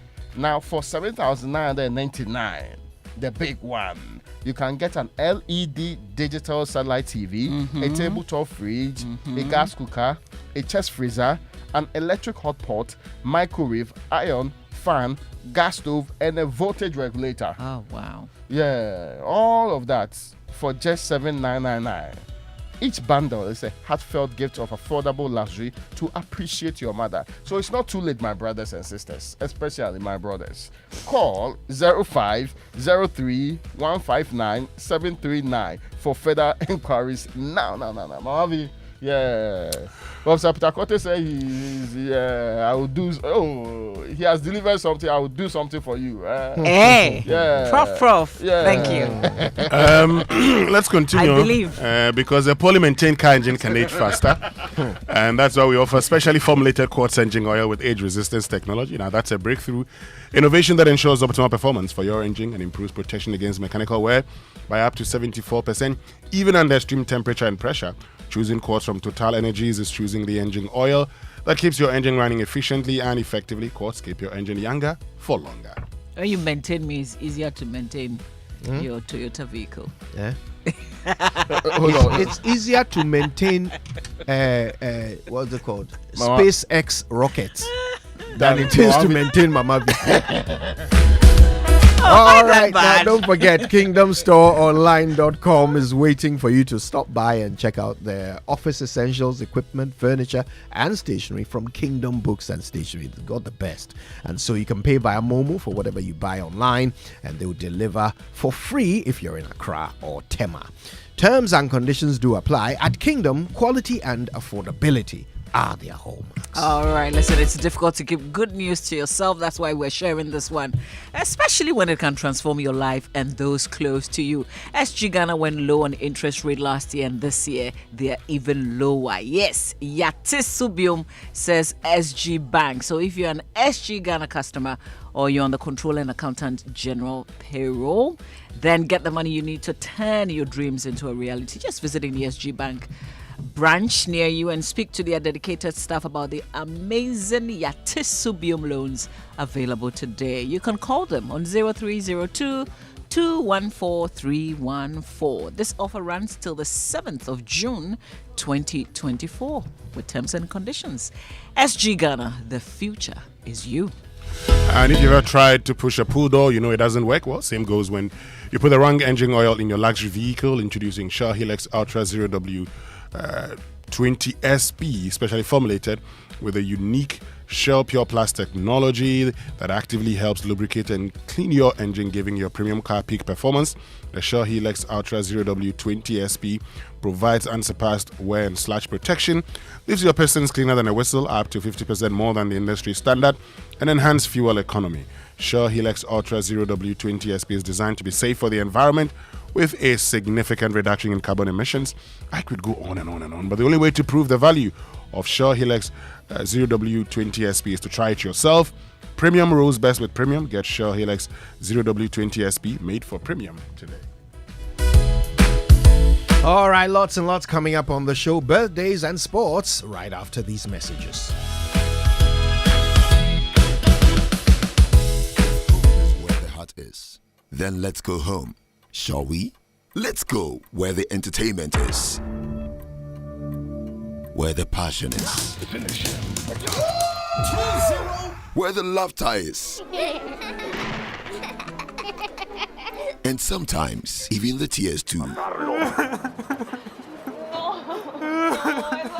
Let's go where we feel safe enough to share our opinions. And send tweets. Where we do that embarrassing little dance to our favorite song.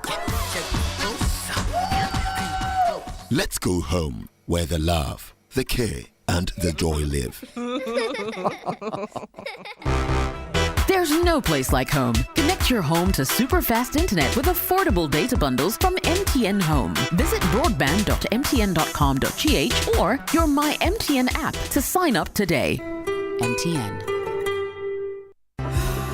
Imagine a world where your home or business is powered by the sun's boundless energy. Picture your rooftop transformed into a solar sanctuary, radiating with eco-friendly vibes and city-saving brilliance. Well, dream no more. With Standard Chartered's renewable energy loans, you can turn this dream into a dazzling reality. And guess what? Our renewable energy loans come at very low rates. That's right, we are not just offering loans, we are offering the keys to your solar-powered kingdom. Say goodbye to high electricity bills and step into a new world where every watt generated is a step towards a brighter, more sustainable future. So if you're ready to take control of your energy destiny and switch to solar today, give us a shout on any of the following phone lines: 050-153-5789, 050-153-5790, 0244-674154. Let's chart a course for a brighter tomorrow and make your solar dreams shine brighter than ever before. Standard Chartered, here for good. Wake up, have a great day, yeah, with nourishing cowbell premium milk and cowbell Vita Rich, nourishment for you. There's a cowbell milk for you, for you, for you. Cowbell Vita Rich and cowbell premium. Introducing the new Cowbell Premium Milk, high in protein, and the new Cowbell Vita-Rich, enriched with vitamin B9, both so creamy. Now there's a Cowbell for you. Cowbell, a creamy goodness. This advert is FDA approved.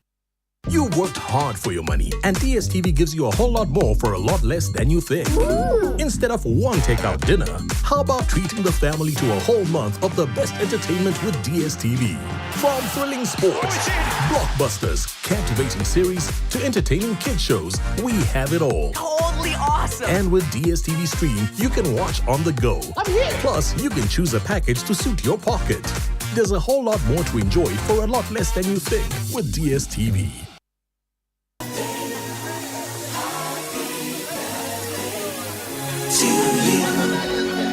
All right, birthday messages on the Super Morning Show are brought to you by MTN. Everywhere you go. And Bank of Africa, the African bank with global reach. Bank of Africa, as strong as a group, as close as a partner. Let me do a belated one, and it is Nana Professor SKB Asante's. His birthday was Saturday, right?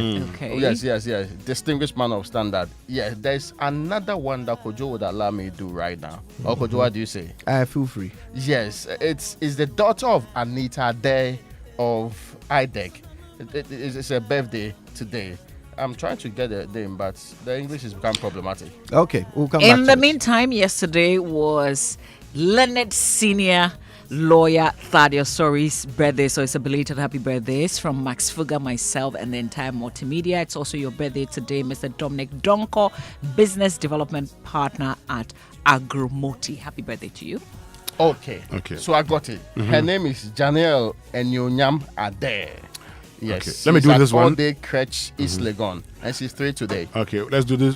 These quick ones. Happy 10th birthday to Daryl Evans Lutrot of Richard School. May this new year bring extraordinary blessings to you. Happy birthday, dear son, from your parents and brothers Joel and CJ. And this one says, on the 12th of May 1820, a baby girl was born into a rich family from England. She grew up and devoted her life to the care of the sick and injured and dished the life of the privileged. Her name, Florence Nightingale. On this same day, 12th May, but in the year of our Lord 1979, another baby girl was born in Ghana. She will grow to devote her life to the care of the sick and injured as well as her family. Her name is Nana Sam Osafo, quality manager, nurse, anesthetist at Medical's Hospital. She's a mother, she's a nurse. It's a birthday. It's from your hubby, the drive doctor, Dr. Yawasafo, and the sons, Kwesi and Kofi, and staff of Medicals and all in-laws and siblings. Happy birthday to Jacob Mensah alias Abu of Fitness for Life Gym Dansuman. It's from all your gym members. Happy birthday to Ajua Tutua Jim Fiose of the Trust Hospital. May God's grace abound and enjoy as you enjoy his blessings. We love you. It's from your husband Nat Osei and your friends. Now I've got to do this. It's a belated one to my best friend Elon Bwame. Friday was his birthday, the 10th of May. I missed it. Happy birthday, bro. All right, let's get to it. The Joy Sports Center is brought to you by MTN. Everywhere you go, Standard Chartered Bank, here for good. DSTV, it's your moment. And Cowbell Premium Milk, Cowbell, our creamy goodness. And so you know that on Saturday, Bofakwa, Every day they beat Dreams FC, eh? So Dreams SC will not be defending, the FA Cup, but get ready for the final of the MTN FA Cup. As always, Obia and Obia. Yeah. All right. So folks, imagine a world where your home or business is powered by the sun's boundless energy. I mean, picture your rooftop transform into a solar sanctuary, radiating with eco-friendly vibes and city-saving brilliance.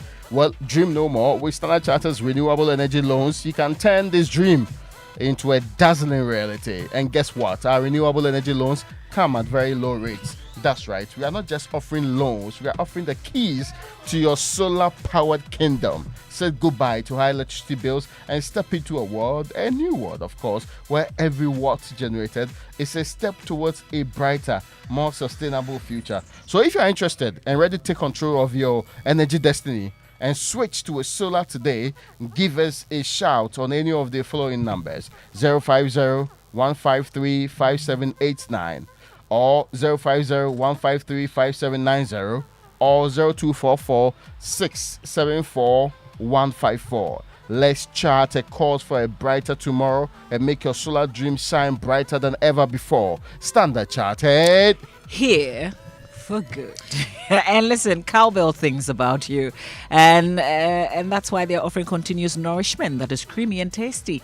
It comes in 2 new variants, the Cowbell Premium and Cowbell Vitarage. But let's talk today about the Cowbell Premium. It's a nutritious milk containing essential minerals and vitamins, including vitamin A, B9, C, D, E, and K. In addition, Cowbell Premium is unique mainly because of its rich, creamy taste and 23.6% protein content. It offers more in its single serve pack at 26 grams and is also available in 360 grams and 400 grams. So if you're in search for something to complement your beverage or porridge this morning, for instance, that is rich, creamy taste, it comes with value for money as well, then Cowbell Premium is a good option. Stay tuned to hear about our additional exciting offer, the Cowbell Vitarage. Ghana, there's a Cowbell for you. Cowbell are creamy goodness, and this advert is FDA approved. Maybe I need to do this. Happy birthday to Michelle Lebel Ayiram Boating of SOS School Tema branch, wishing her all the best in her life, especially good health and good wealth.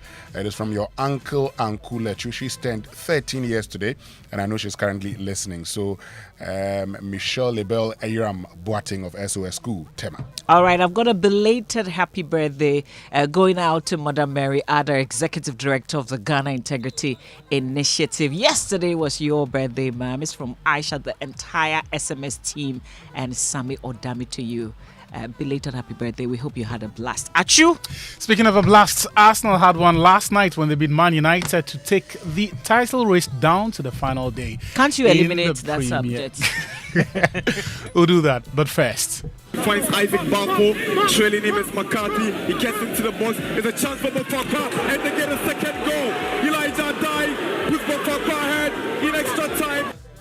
Yes, Elijah Ada scored an extra time winner for Bofa as they be defending champions Dreams FC by 2-1 at Sugakope yesterday to book a place in the MTN FA Cup final. Dreams captain Abdul Jalilu cancelled out Da Costa Abuaje's opener to force the game into extra time. It means Dreams will not be returning to the Confederation Cup after their historic semi-final run this season. Here's Bofa coach John Ediafo.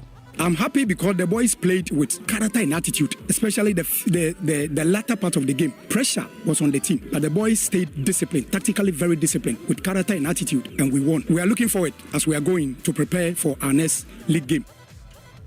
Bofa will take on Nsuatramani United, who beats Legon Cities by the odd goal in 3 in the other semi-final. Maxwell Kunedu's side scored twice in 3 minutes in the second half before Cities got the consolation goal after the hour mark. Here's Nsuatramani midfielder Abdul Manaf Umar.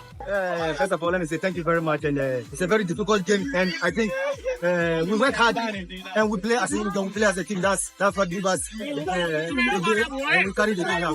Oh yeah, the semi-final. A semi-final is very difficult because when you win, you are going final. So it's going to be a tough unless you work hard. So we work hard. That's what gives us the victory. Now we will go back and we try and keep on working and we wait for the final. Forgive me, but we have to check or circle back to the Dreams FC game and hear from Dreams coach Abdul Karim Zito, who blamed his team's defeat on luck.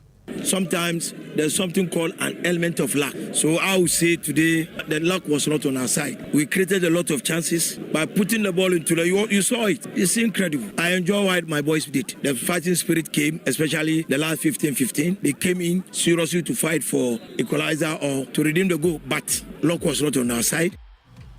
In France, Andre Ayew made his 200th Ligue 1 appearance in Le Havre's 1-0 defeat to OGC Nice, while Mohamed Salisu and AS Monaco confirmed their place in next season's UCL with a 2-0 win over Montpellier. In Germany, Bayer Leverkusen also thrashed 10-man Bochum by 5-0 to notch up a half-century of unbeaten matches in all competitions, which is a new record in European football in the modern era. England next. Havertz here, still onside. Evans backpedaling. Trossard! Havertz just went around Johnny Evans with ease. Arsenal defeated Manchester United by a goal to nil at Old Trafford to return to the top of the Premier League and ensure their title race will go to the final day. Leandro Trossard struck after 20 minutes when lazy defending from struggling Casemiro and John Evans played Kai Havertz onside, and his cross was turned in by the Belgian at the near post. The Gunners delivered an unconvincing display against a depleted United side, but did enough to secure the win that puts them 1 point ahead of Man City, having played a game more. Here's Man United boss Erik ten Hag.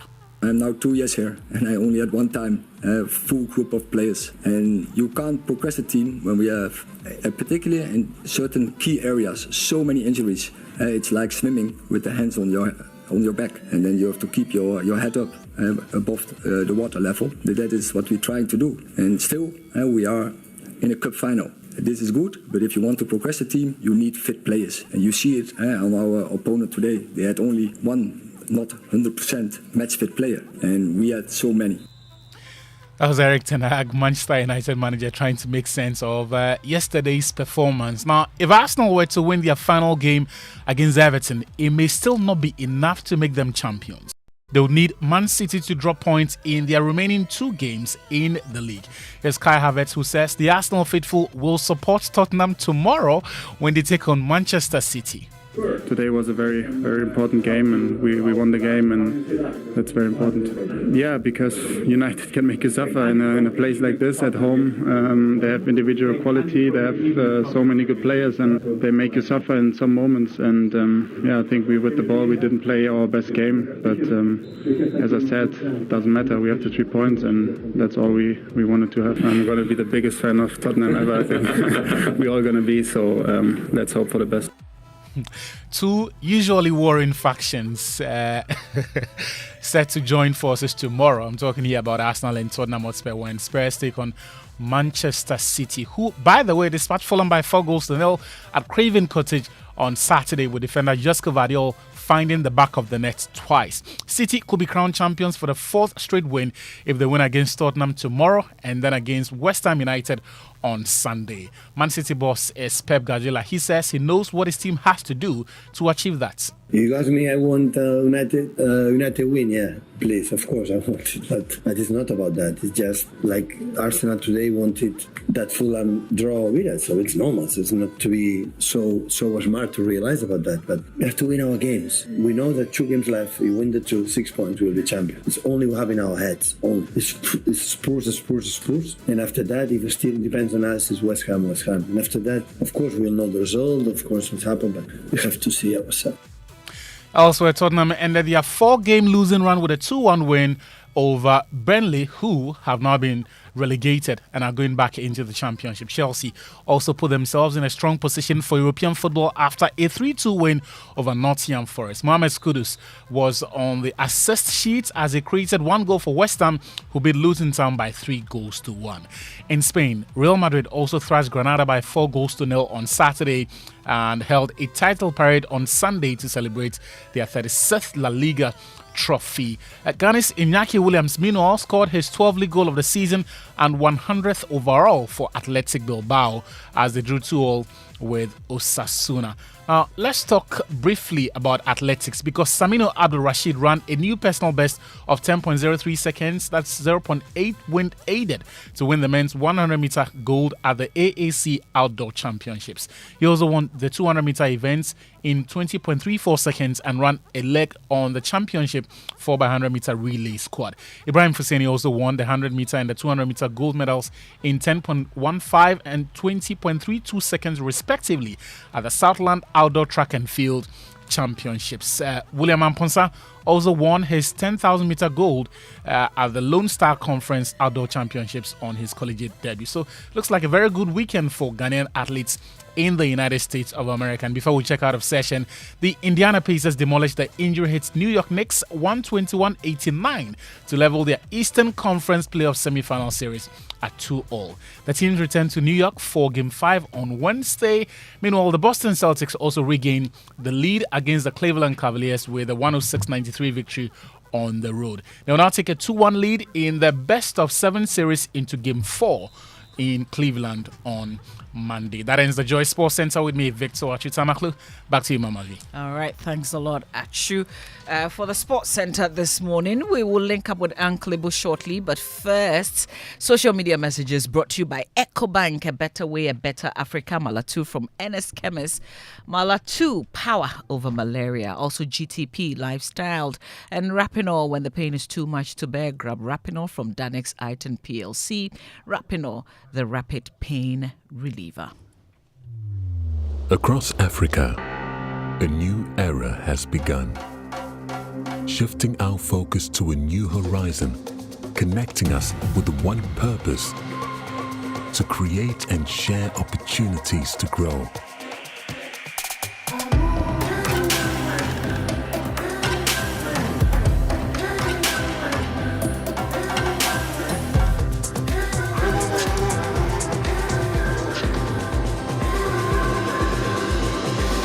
Today, we are making a brighter tomorrow, built by our dreams and our energy. Across our continent, across the world, we are creating a better way to a better future. A Pan-African future. Together. EcoBank. A better way, a better Africa. Since 1966, we have defined our fashion identity with pride. Our style stems from our pride in the country of our birth and in the diverse symbols that unite us as Ghanaians. From these symbols come the new GTP New Style Collection, created to celebrate our identity as Ghanaians. Me free Ghana, I wear GTP.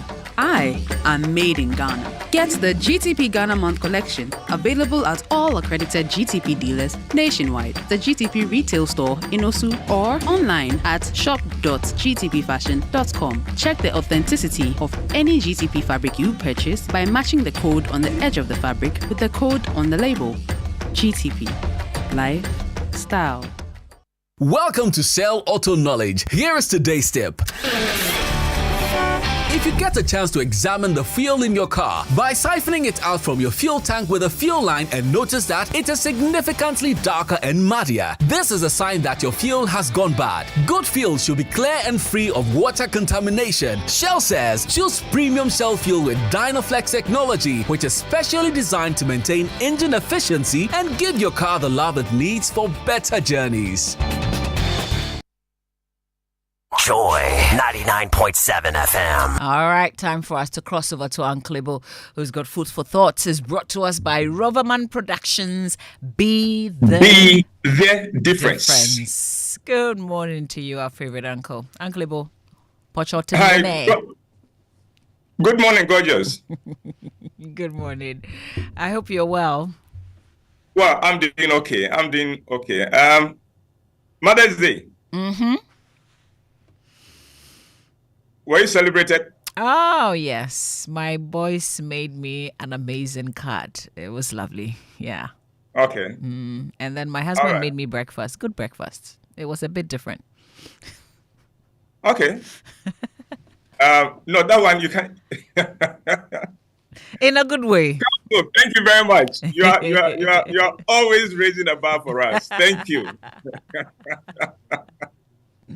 Well, Mavi, you're going to get a visit from Elsie this morning. Okay.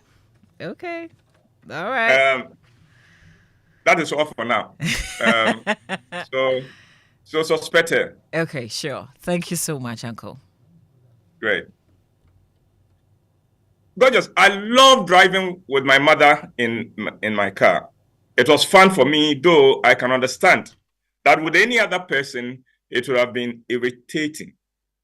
You see, my mother, even after I had been driving for 30 years, still insisted on teaching me to drive. And this is a woman who never sat behind the steering wheel for even a day in her life.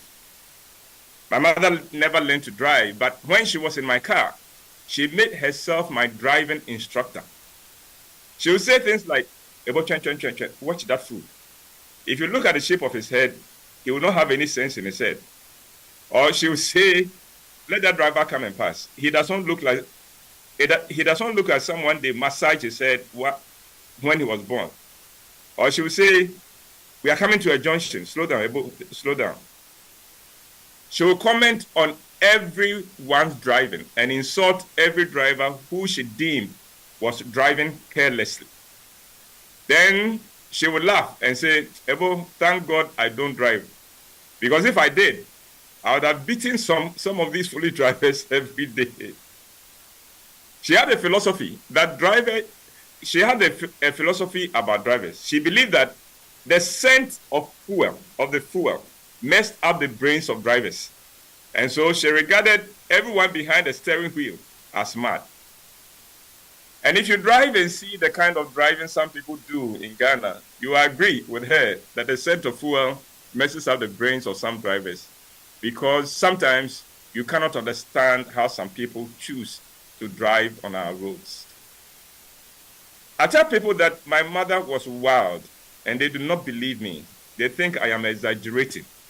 This morning, let me share 2 stories about that wonderful woman to show how that woman who raised me was not your usual old lady, even in her old age. So I got to Kumasi to visit her when she was 88 years old. Gorgeous, note the age. 88 years old at the time. Now, my relationship with my mother had 2 phases. The first phase was characterized by her contempt of me. To put it simply, my mother did not like me. She could not believe that she, Amma, had given birth to a boy like me. I was too timid for her. I was too cool for her. I was too quiet for her. My mother was feisty, even from her youth. My uncle, who was more of a cousin to her, and whose mother raised both of them, told me that when he was just a boy and in elementary school, the boys used to pick on him. And he would always tell them, as for me, I know you can beat me, but if you say you are a boy, follow me home, and I'll let my sister beat you. For some reason, the boys followed him home. And my uncle said, when they got to the gate, he would simply announce, Ame, I have brought them. And my mother, then just preteen, will come out and beat the boys. According to my uncle, this went on way into their teens until the town got a message that you don't mess with Kobna Kon because his sister will beat you up. Now, this was a woman who gave birth to me, and she could not understand that her son would be timid, reserved, and a loner. To make matters worse, my kid brothers were all the exact opposite of me. They were boisterous, outgoing. They were always surrounded by friends, especially female friends. And she did not hide her contempt for me. I think it was a way of trying to bring me out, but it did not work. So that was phase 1 of my relationship with my mother. Phase 2 was gradual. As my kid brothers grew and became men, and some of their actions began to cause trouble for her, she began gradually to wish that they had my coolness and my reserve.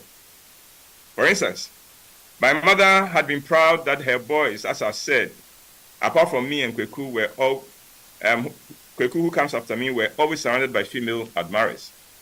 You see, my brothers were all into sports in school and were very good, and so there had no shortage of fans. And my mother loved that. Then one of them got the daughter of her own friend pregnant whilst in elementary school. And it was at that point that she began to wish that they had my discipline and control. She began to encourage them to emulate me. And that was the beginning of phase 2 of my relationship with my mother. So let me go back to the story I was about to tell you. I went to Kumasi to visit my mother when she was 88. I was told later that she had not been well that day, but when she was told that I had come to see her, she came into the hall, all excited and smiles. Her kid sister, who had been nursing her, was shocked and said, "Hey, old lady, are you not the one who could not even get up from bed?" She smiled at her and said, "I'm sure your head hit the ground when you were a baby." Then she turned to me and said, "Ebo, have they told you what I did to Auntie so and so?" Now, gorgeous. Auntie so-and-so was one of our neighbors. She was about 10 years younger than my mother. The woman was one of the richest in the neighborhood, and she had no regard for anyone apart from my mother. She would pick on anyone apart from my mother. But on this occasion, I don't know what got into her, but she decided to pick on my 88-year-old mother. My mother said, Ebo, I effed her up, Bia. Now, I'm not using... I told her, listen, if you are now learning to smoke weed, let me tell you that I am now giving it up. So don't bring your nonsense to my door. I started laughing because this was the mother I knew. I asked her, so what did Auntie so-and-so do?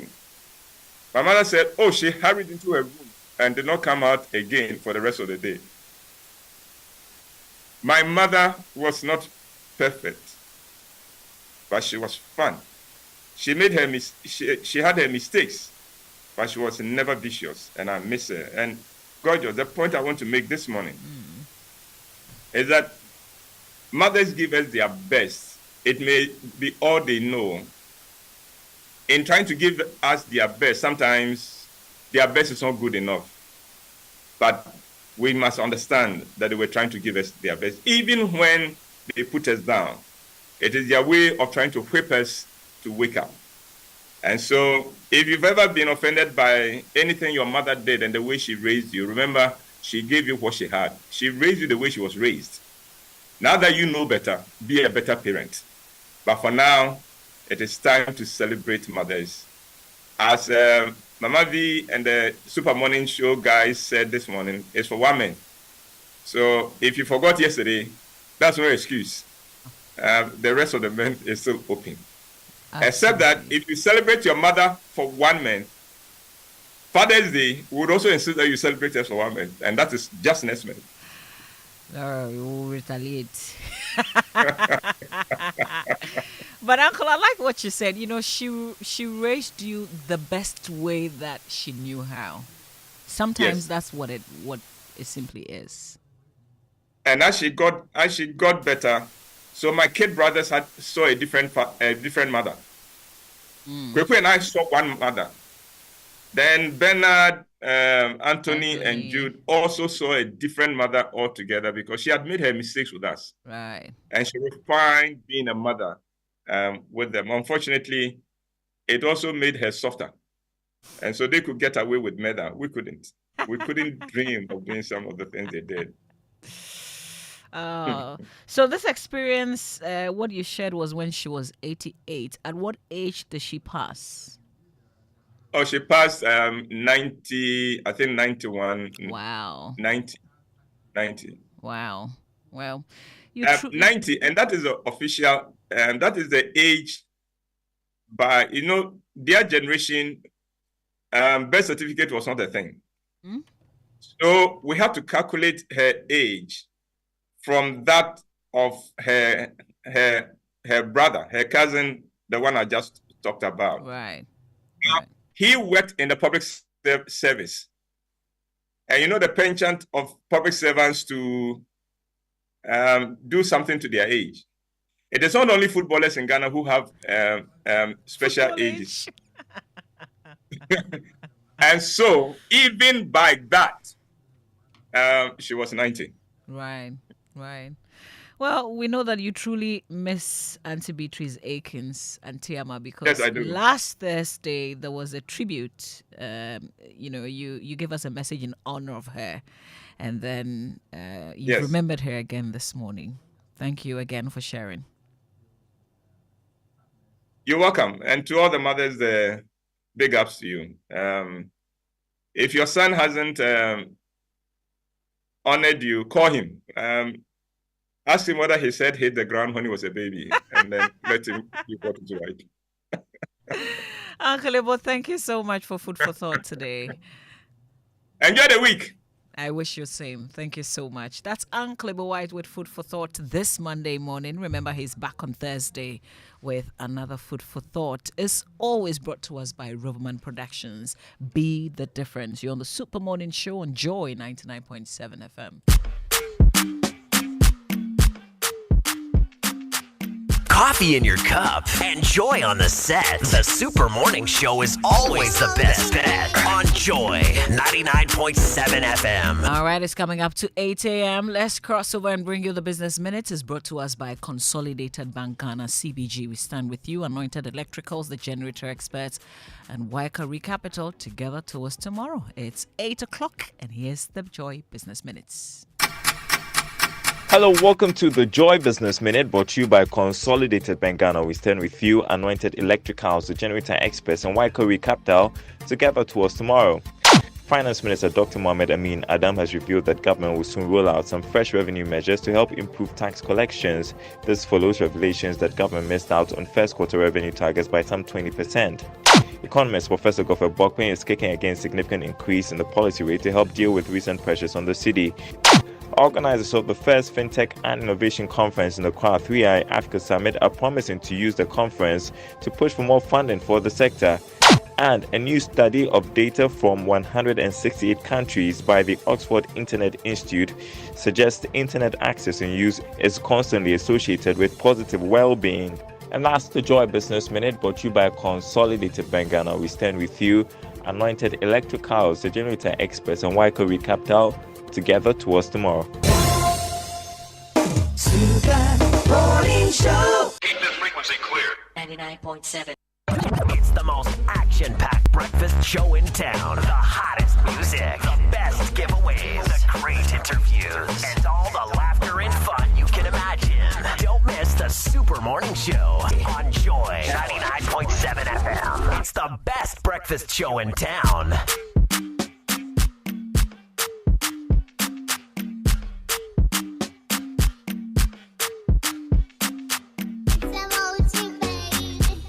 Coffee in your cup and joy on the set. The Super Morning Show is always the best bet on Joy 99.7 FM.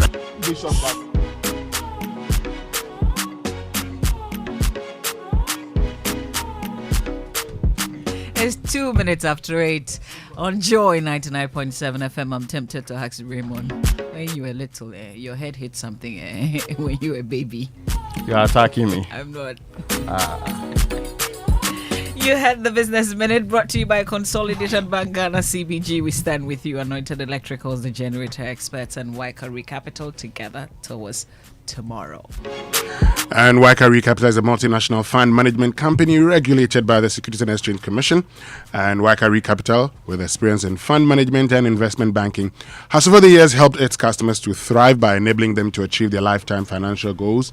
Waika Recapital invests funds in ways that create a positive future for its customers, their families and businesses, and offers corporate finance and advisory services. In these ways, Waika Recapital helps its customers to create the best life. You too can create your best life. Just speak to Waika Recapital today on 0501 577 546 or 0501 577 547. Locate their office on the 4th floor Gulf House opposite the Ghana Standards Authority, Waika Recapital. Visit waikarecapital.com for more information. Waika Recapital, together towards tomorrow. Now, Anointed Engineering Services Limited, we know it's into the sales of ultra-silent generators. This is from 5 kVA to 2,500 kVA. And they also undertake maintenance and repairs of all kinds of diesel generators. They also have in stock genuine spare parts of all kinds for your generators, and also do generator rentals. In short, Anointed is the go-to place for everything generator. They have branches nationwide. You can locate their latest branches in Amra here. Frips Oil on the main Adentan Dodwa Road. At East Legon, they are the Lagos Avenue Road, opposite Tom Rick Hotel. In Tema, they are the Tema General Hospital Road, Community 9, just after the overhead. And at Kaswa, of the Wager Kaswa Road, near Simaf Cement Depot. And at Odoko, where they have the head office, it's at number 77 Anointed House of the Odoko Malam Road in Accra. This is the number to call right now. 0243 480 334. 0243 480 334. And this is the year to stop singing and talking about shopping and enjoying life and just do it. EcoBank has over 1 million cedis worth of cash and prizes in the EcoBank Million Gang promo for you and over 7,000 others across Ghana. Are you saying, hey, my God? Yeah, winners will be rewarded bi-weekly and you can be one of them, winning up to 10,000 cedis. There will also be 3 monthly draws, and all you have to do is deposit cash in multiples of 500 Ghana cedis into your EcoBank account at your nearest branch, EcoBank Express Point, or via the EcoBank mobile to stand a chance of winning. Other prizes include fuel vouchers, shopping vouchers, airtime, and many more. The promotion is on till to July 31st, 2024. It's your time to chop life. Remember, every 500 Ghana cedis deposit earns you an entry into the EMG draw. A better way to enjoy life, a better way, a better Africa. EcoBank is the Pan-African bank.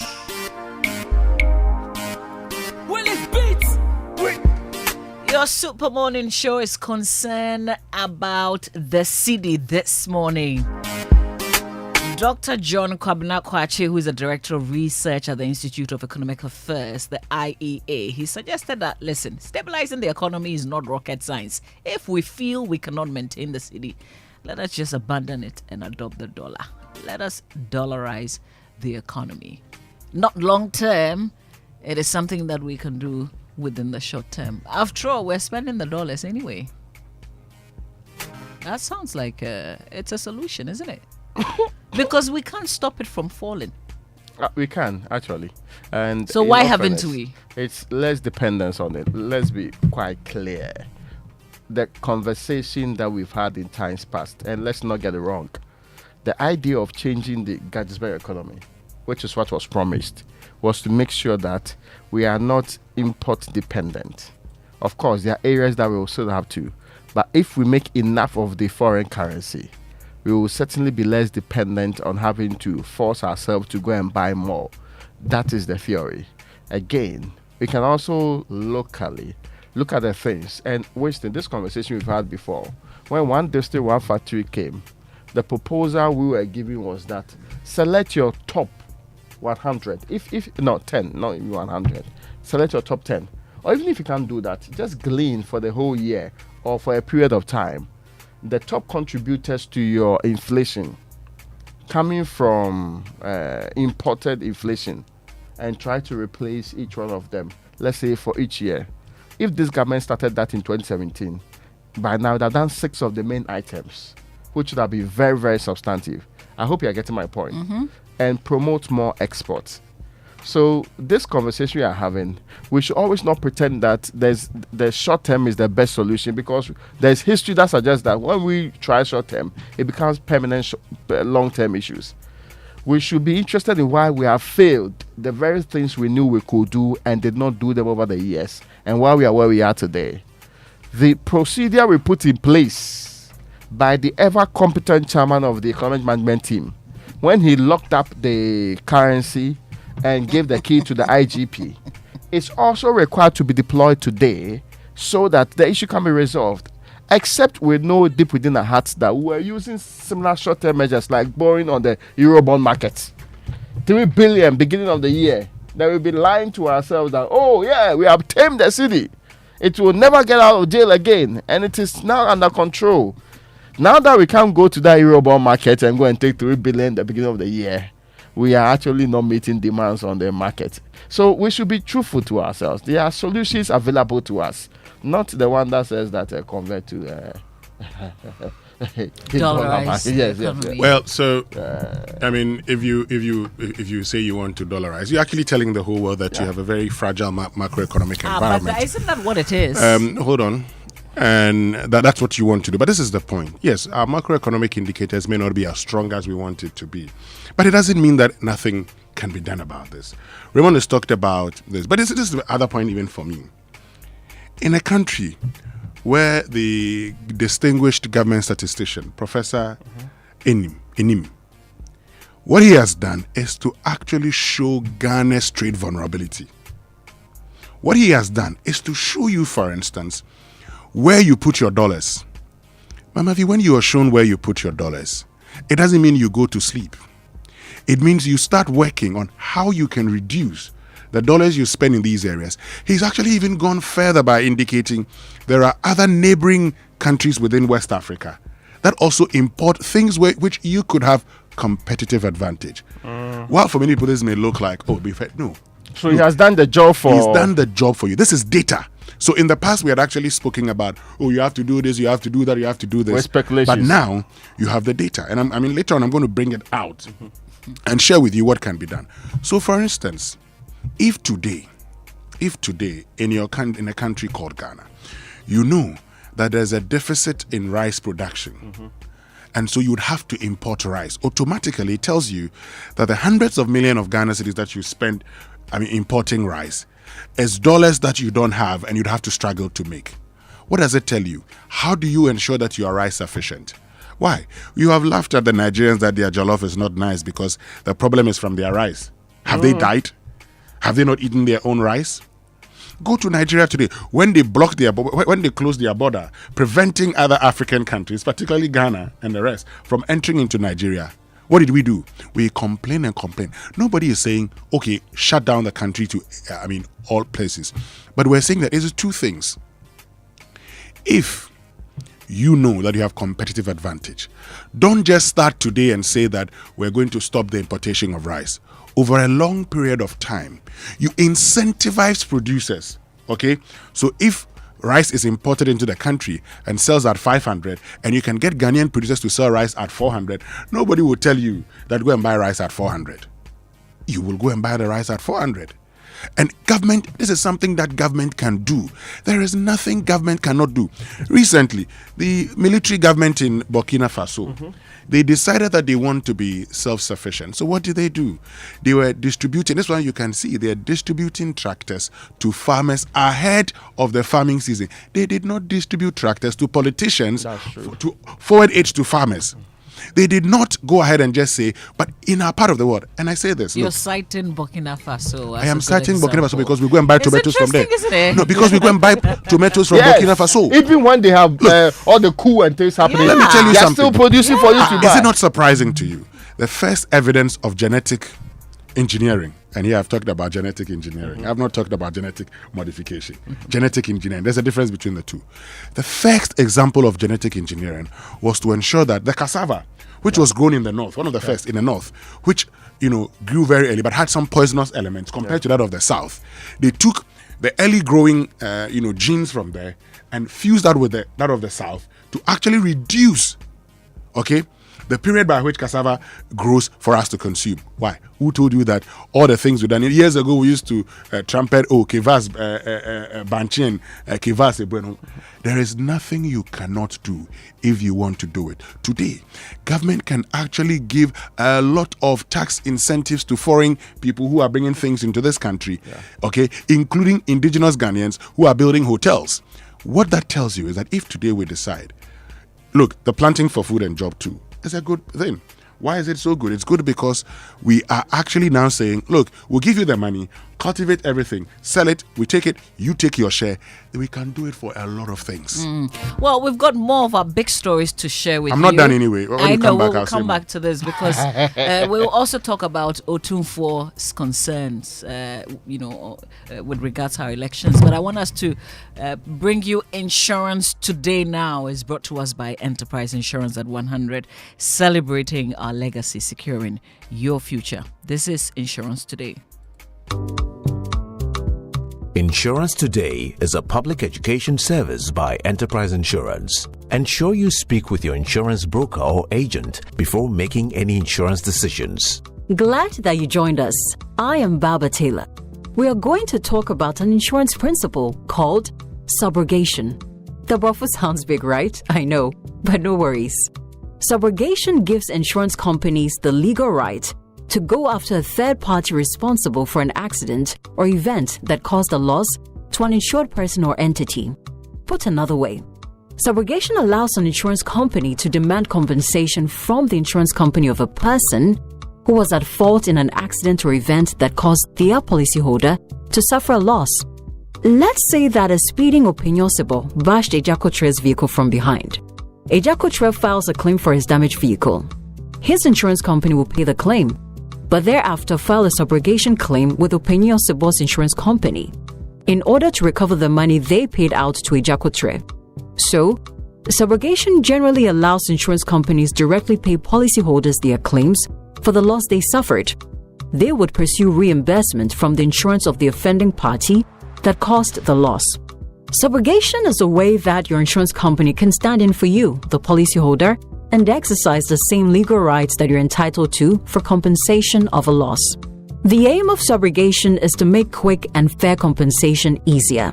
Your insurance company takes care of your claim in a timely manner and quietly resolves reimbursement with the other insurance company without your involvement.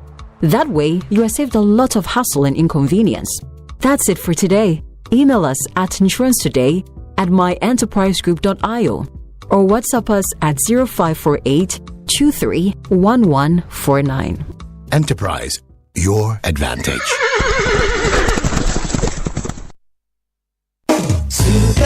Morning Show. Wake up. Good morning. Good morning.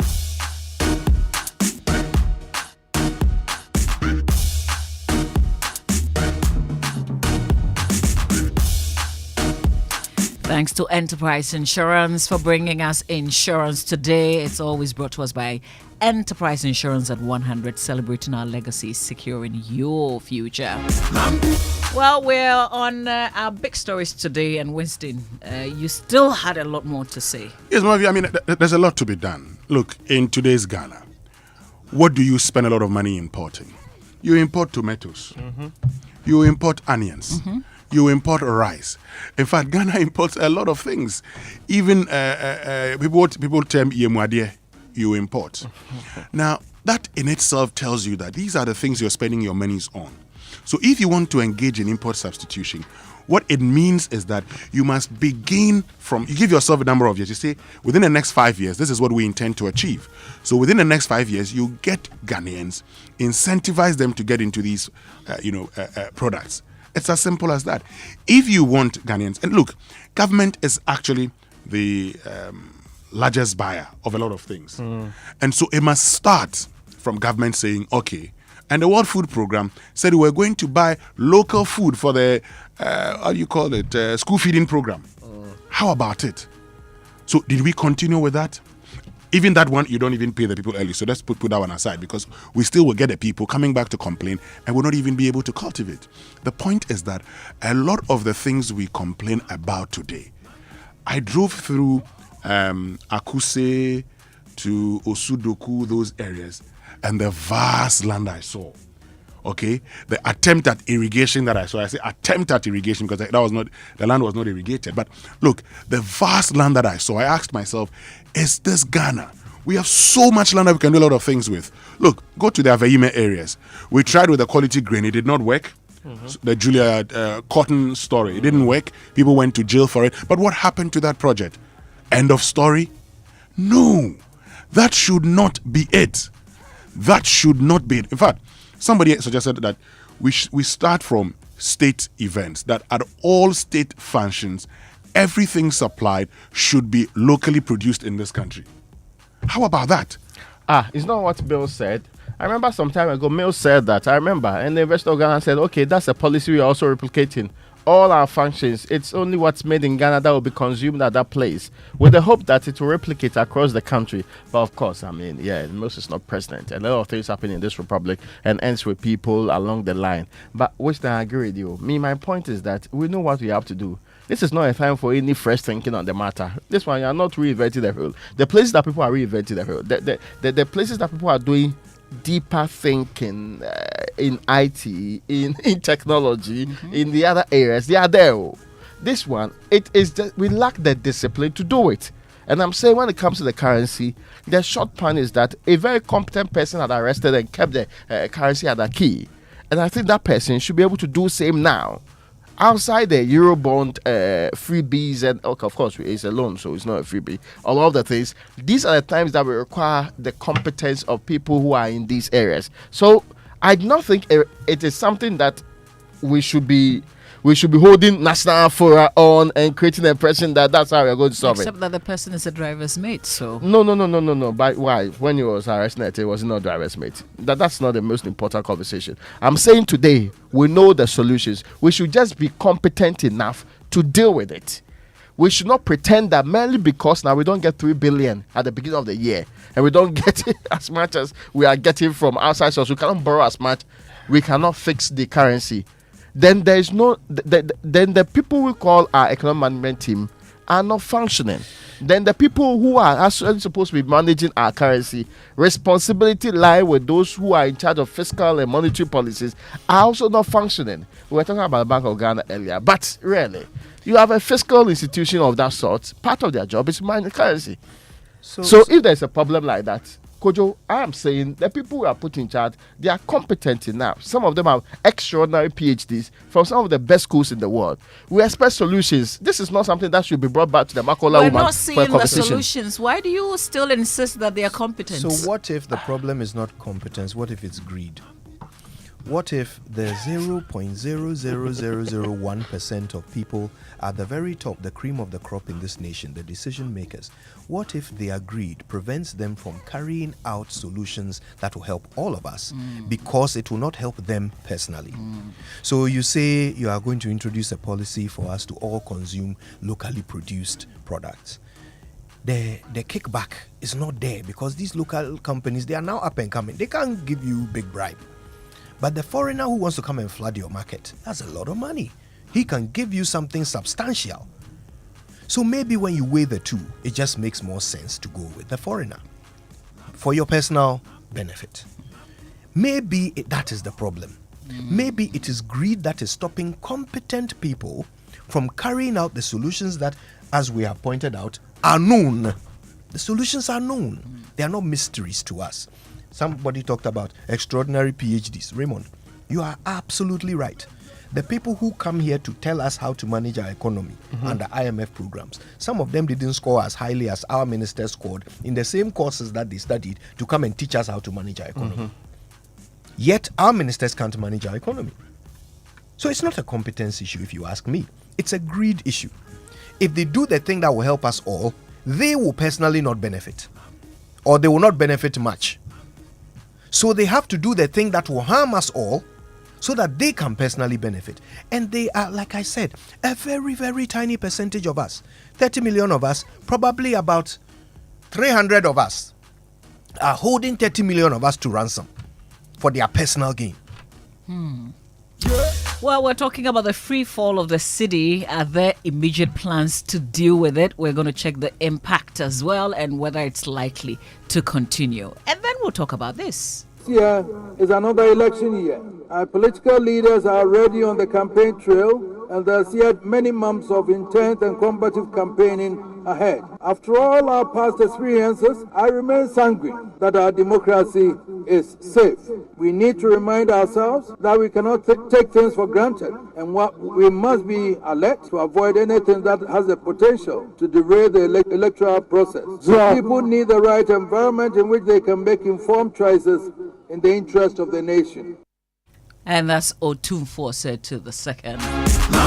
All right, also Togbi Afweda the 14, he's the Agbogbo Mafia of the Asogli state. He says that it is difficult to believe how some of Bank of Ghana's operating incomes and expenses compare with those of the Bank of England. He's wondering how a technically bankrupt institution was funding its exorbitant expenditures. We'll get into details of that as well here on the Super Morning Show. But you know, our big story is brought to you always by Telecel, connecting Energy's latest film, your partner for life, and Equity Health Insurance here for you.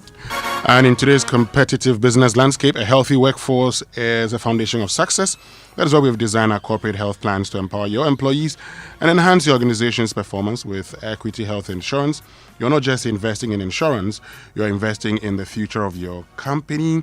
And our plans are tailored to meet the unique needs of your employees, providing comprehensive coverage and incomparable benefits. Our commitment goes beyond paperwork and premiums at Equity Health Insurance. We stay with you all the way. Call us on 0501 515124 or 0506 607 910 and let's serve you better. Equity Health Insurance, here for you. Now, if you're dreaming of the perfect sofa to upgrade to this year, your dream sofa is now a reality at Latex Foam. Introducing their sensational V sofa range where comfort meets style at prices that'll make your heart skip a beat. Hop into any Latex Foam showroom across the nation to dive into a world of colors and choices. Now, from the sleek L-shaped V sofa at just 3,100 Ghana cedis to the complete V sofa set for an unbeatable 6,500 Ghana cedis, you have the opportunity to elevate your living space with Latex Foam, your forever partner in comfort and luxury.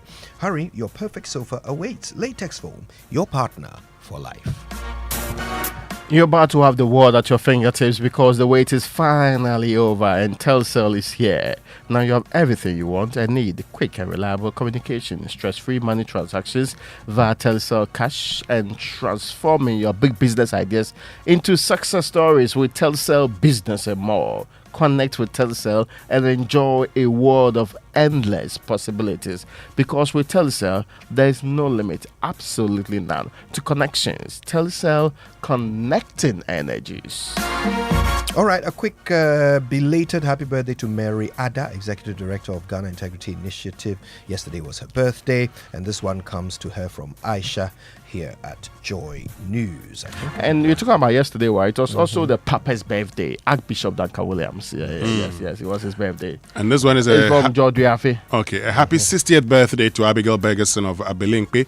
Remain blessed beyond measure from Ransford and Linda Ashong. Okay, now here's a belated one, another, to Ebeni Lamte of GRA Customs Division. He's a transport officer for Ghana Revenue Authority, and this one comes to you from Nana Harden and family. You have to do your own. Yes, and let me start off by saying, Casapreco Company Limited is a pride of the nation. It's one of the true indigenous companies that we're absolutely proud of. Is headed by a fine gentleman whose birthday is today. Richard J, Managing Director of Casapreco Company Limited. Happy birthday to you. Happy birthday, you MD. wanted me to deliver. Yes. So, but the way you have said that in there, over-delivered. Let's go. Happy birthday to Daniel Nyanovi. Guys, hold on. Happy birthday to Daniel Nyanovi of Ghana Ports and Harbours Authority. May the Most High continue to prosper you in every area of your life. And it's a happy 40th birthday to Miss Sandra Kosua Senam Nayo of Ladies Auxiliary number 421 of St. Margaret Mary Catholic Church, Dansuman, from the celebration, the movement crew, and DYK from Palman, so formerly of Gimpa. It's a happy birthday to Kojo Safu Edu of Trista Insurance. May the good Lord show you his kindness and favor and bless you in every way possible. It's from Eniwa, your beloved wife. Love you loads. Kojo Safu Edu of Trista Insurance. Happy birthday. Rosalie Quavet is at the Netherlands Embassy. Today is your birthday. Before Mefapa, who kills me, this one says, your father, His Lordship Michael Ampedu of Sekanita credit, your siblings are Selina Ampedu and Michael, Moses, and Erica of Fise Amasaman would like to wish their daughter and sister Manuela Boatim Ampedu a happy birthday, and they say, we love you. I thought that was MFAPA's own. Yes. Happy birthday to Lorraine Hart Dark, my mate from UCC, Trisha Sai, Selom Bintumo Bing, Chede Stephen, Mauli Chikata. Oh, happy birthday, Mauli. Kwachwa Isimeng, Mimi. Oh, happy birthday, Mimi Mina. Derek Nawumbeni Dabanyi, Ernest Gavo, Na Oparibia, and Andrew Crapper. Happy birthday to all of you. All right, get in touch with us via WhatsApp 05511119997. Join us. This is your show. Also post on X with the hashtag JoySMS. So it's Joy997 on X. We're also on Facebook. Get in touch. We'll share your messages with the rest of the world. This is the Super Morning Show. It's exactly 29 minutes after 8. Wake up. Good morning. Good morning. I send them. You get them. I get them. I send them. I I get them. I pay them. Telesale cash. I get them. I take them. Telesale cash. You get them. I send them. Telesale cash. I send them. You get them. Telesale cash. I get them. I buy them. I take them. I pay them. I send them. Telesale cash. Telesale cash. Experience the ultimate convenience of sending money on Telesale Cash. Sending money from Telesale Cash to Telesale Cash is free. You can also make payments to merchants on all networks. Enjoy best value and total security with Telesale Cash. Telesale, connecting energies. Electroland Ghana Limited is giving its May Day promotion in all its shops and authorized dealers across Ghana. Grab a Samsung Full HD 32-inch LED TV for just 2,349 Ghana cedis. Get our discounted media tabletop fridge at 1,999 cedis. Buy a TCL UHD 4K Smart Android 55-inch LED TV at 6,299 Ghana cedis and get a free NASCO 5-burner cooker. Mayday promotion near good. Get a NASCO 90 liters top freezer at 1,699 Ghana cedis. And if you're looking for top quality dishwashers, gas hobs, chimney knots, and electric hobs, Electrolux got you with exciting discounts as well. Rush now. Terms and conditions apply. For further information, call 050-315-9739. Electroland Ghana Limited, home of luxury and affordable appliances.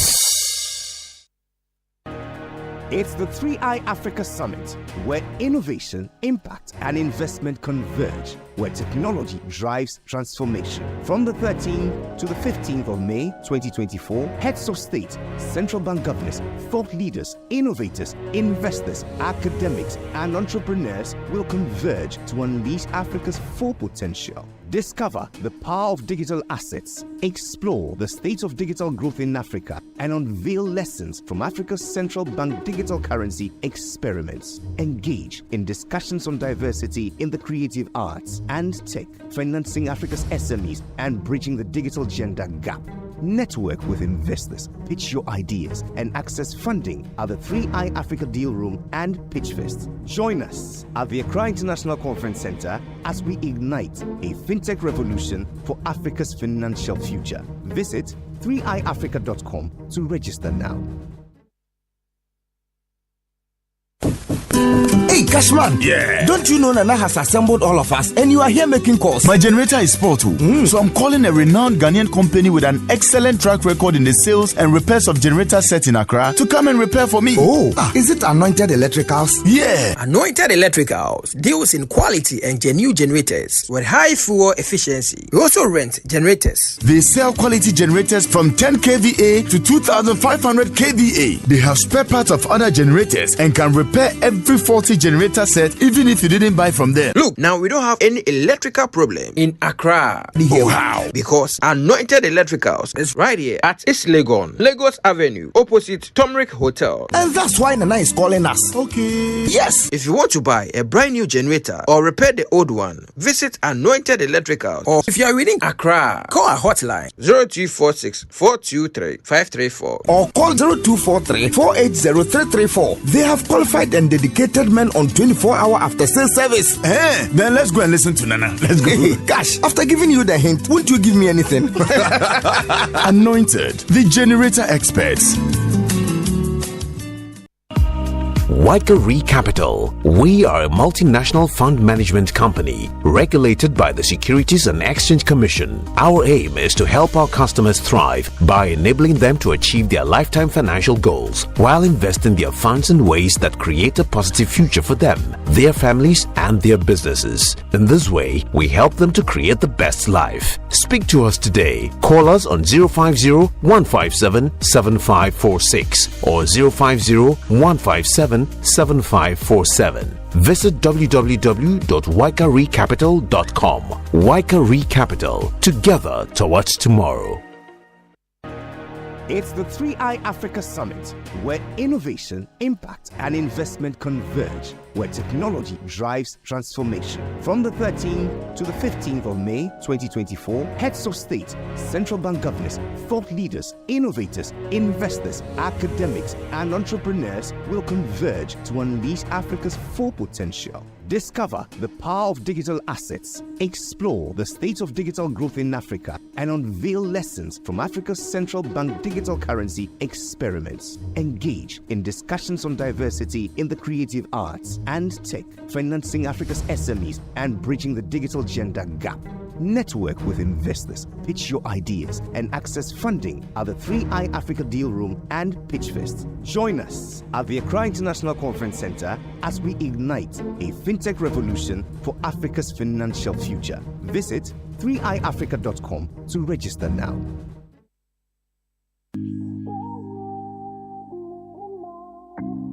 Coffee in your cup and joy on the set. The Super Morning Show is always the best bet on Joy 99.7 FM.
Up ahead of us, what is happening to the cedi, and what is the depreciation doing to you and to me, and in fact, why is it happening, and what will it stop or not?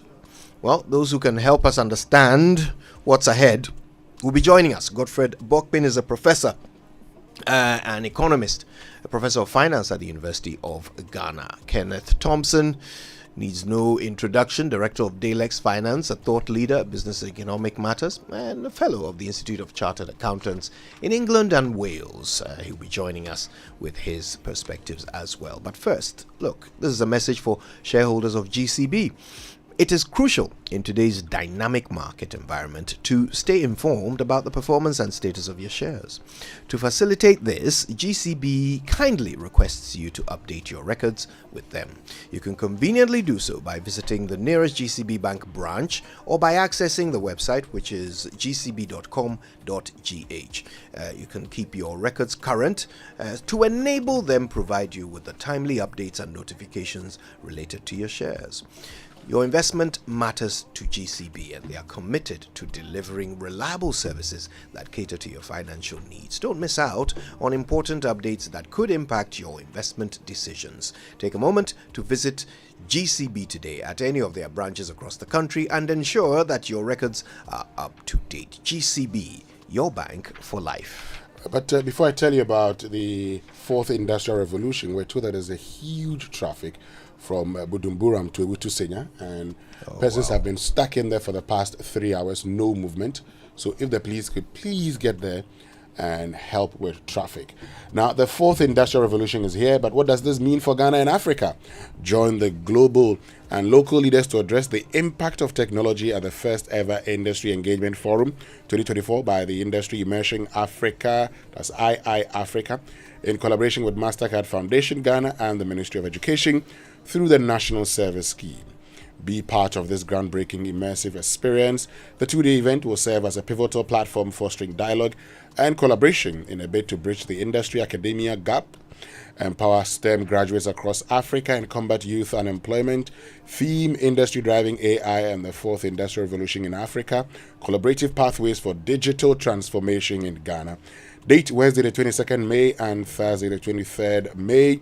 Time 8 a.m. to 4 p.m. each day. Venue UPSC Auditorium Accra. Visit their website iiafrica.org for more information. And to register media partners, Joy 99.7 FM, Joy News, and myjoyonline.com.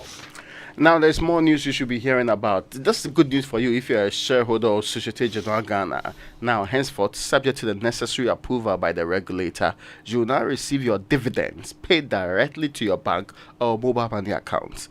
Dividend payments will no longer be made using dividend warrants. All shareholders should update their records with the registrar NTHC Limited with the following information: bank details, email addresses, and mobile phone numbers, including mobile phone numbers registered with mobile money. For Societe Generale Ghana shareholders with a Central Securities Depository account, contact your stockbroker and update your records with bank details, email addresses, mobile phone numbers, including your mobile phone numbers which is registered with mobile money. Societe Generale Ghana is committed to providing you sound financial solutions always. Societe Generale Ghana, the future is you. Now imagine enjoying the urban pulse of Joburg, the scenic beauty of Cape Town, the majestic mountains of Lesotho, or the thrilling sunset in Sun City. Imagine no more, because Adansi Travels and Joy FM invite you to join Lexus Bill and the Drive Time team as they explore South Africa this June. So 4 exciting packages to choose from. You can either go to Joburg from the 5th to the 10th of June from $1,390 per person, or you can go to Joburg and Cape Town from the 6th to the 13th of June, a promo rate of $1,790 per person. Option 3 is Joburg and Sun City from the 4th till the 11th of June at $1,690 per person. And option 4 is Joburg and Lesotho from 4th till 11th of June. A lot of these deals are ending on my birthday, 11th of June. And this one is from $1,750 per person. Yes, Sammy, I've mentioned it several times so that you have no excuse. It's against the rules to do it. Advertising what in advance? Now, who advertises retrospectively? All advertising is done in advance. No, I get you, my brother. I don't know why Samuel Dame is worried about it. I'm not sure. When the sanctions come. If I had money, I would sponsor your enjoyment. Thank you very to much. any of these. I don't know why he. Well, I am prepared to sponsor your enjoyment. Yeah. He didn't add that if you had money, so he will pay. He will sponsor it with prayers. Like class sanctions, But he didn't ask the amount of sponsorship. It could be 2 Ghana cedis. A sponsorship for the same. There are class sanctions. What? There's nothing to sanction here. Why? We cannot promote the well-being of our own. I don't understand. Honorable member, continue. Yes. Thank you very much. To crown it all, you have the opportunity to attend the Legends and Legacy Ball on the 8th of June at Sandton Convention Center in Johannesburg with a special performance by the iconic Yvonne Chaka Chaka. Can you sing the lyrics from her most popular song, Raymond? Please. Yes, you have answered correctly, no. Yvonne Chaka Chaka and many other renowned artists will be performing at the Legacy Ball. Don't let this once-in-a-lifetime opportunity slip away. Seats are filling fast. Call Adansi Travels now on 053 100 8550 or 059 5500 817, or just go to adansitravels.com to secure your spot. Feel life's beauty with Adansi Travels and Joy FM in South Africa. All right, listen.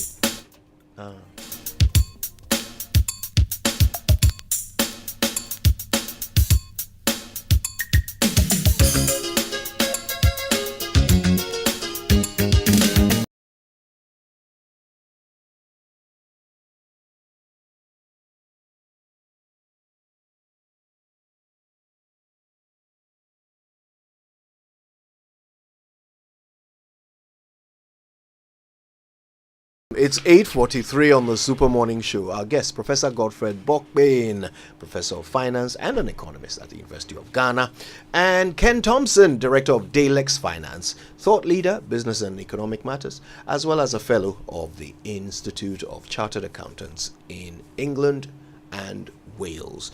Good morning to you, gentlemen. Thank you for joining us. Good morning. Good morning. How are you? And good morning, Very, to very our well. listeners. Good morning, Yes. Second Thompson, my boss. That's not possible, but I'll take it.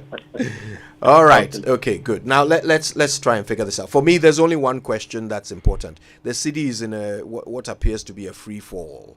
Just over a month. I mean, it's lost so much value. I remember, buying dollars for about 13 cedis just about 4 weeks ago.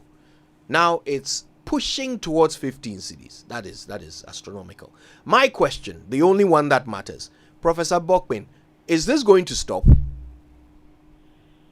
That's interesting.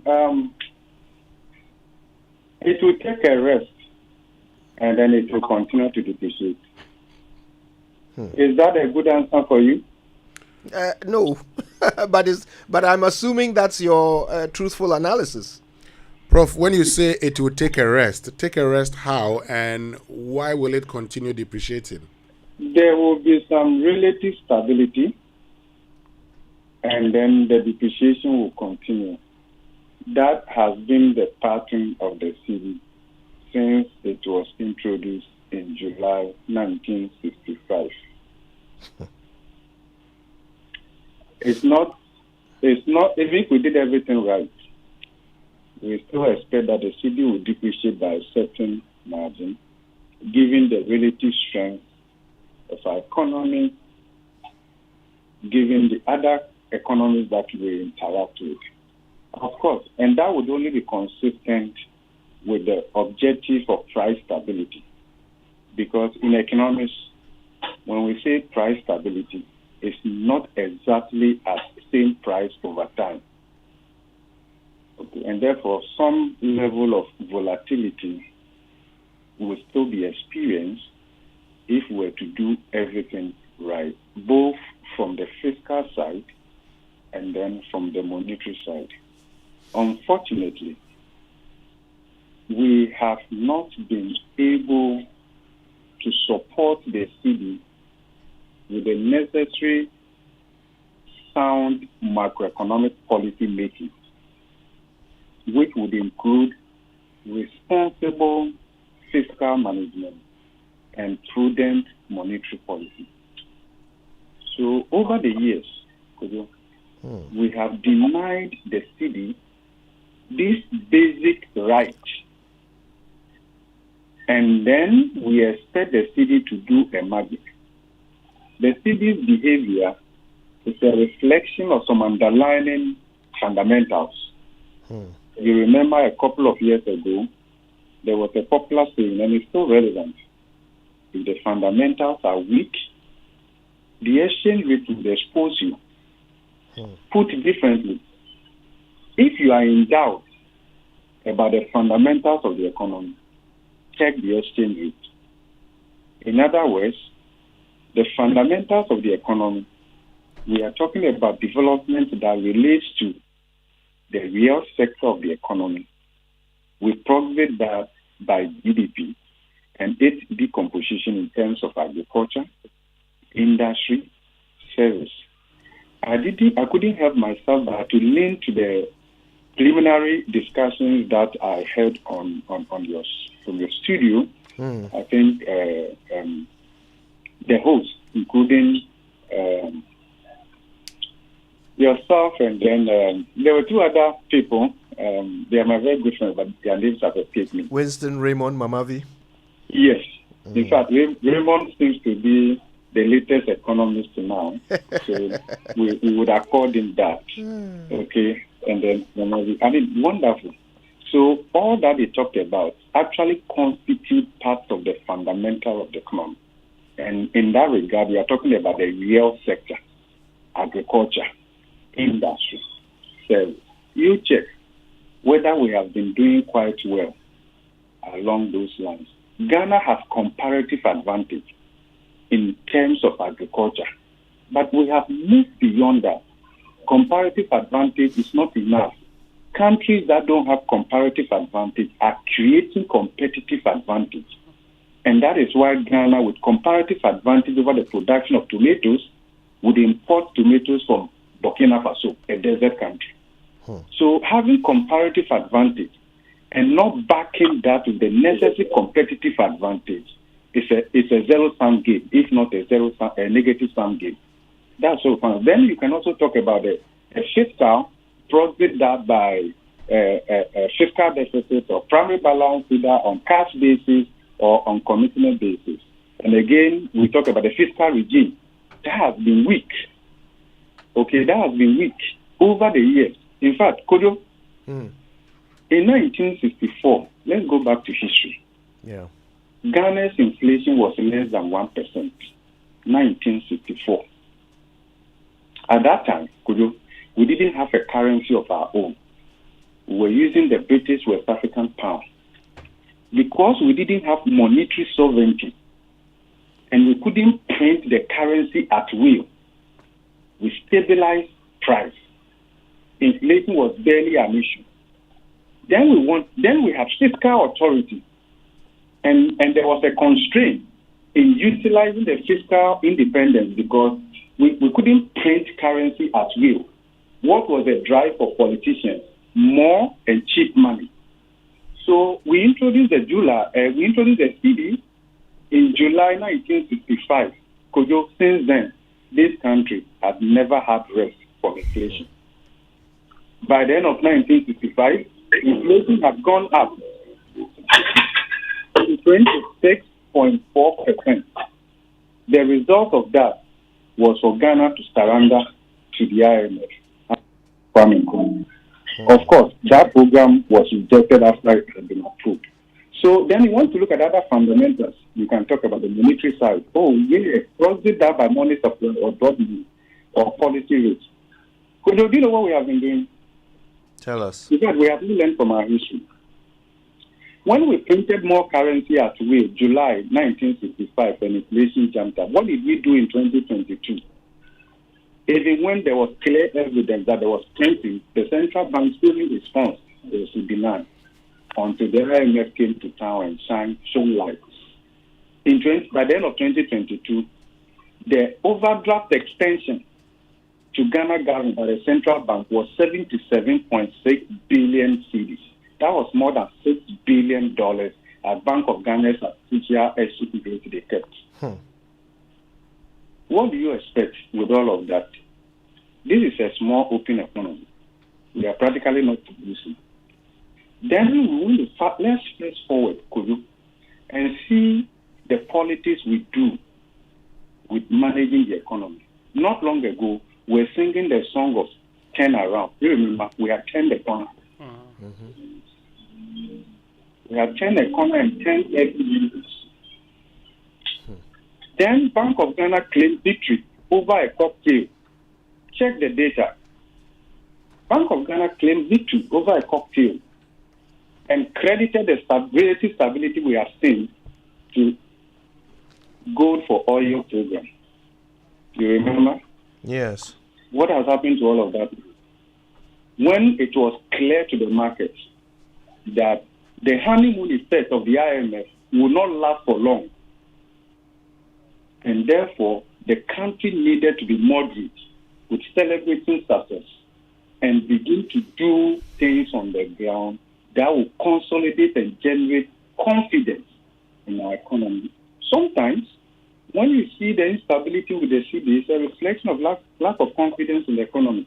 Okay, so could you let me ask you a simple question like we ask our students on the average. If you had 1 million Ghana cedis today, right, are there viable opportunities, alternatives, investment options for you to invest in? Hard to think of anything that is that has promising prospects in Ghana at the moment. At the moment, okay. Given that you're a rational human being, your basic instinct will be to preserve the value of that 1 million cedis, isn't it? True. If you keep it in the local currency, anytime the cedi depreciates, you lose value. Yep. Your instinct will drive you to look for a currency that is more stable. Immediately, you look for dollars. Once you are buying dollars, you are actually selling cedis. So there are people in this country, for purposes of storing value and preserving value, who prefer to keep their wealth denominated in USD, dollars, foreign currency, than the local currency. Because remember, one basic function of money is to serve as a store of value. And the more the cedi depreciates, it's easy to perform that one basic function. When it comes to preservation of wealth and making money, love for country is held constant. The essence of confidence in the cedi is not about love. It's not about motion. It's not about favor.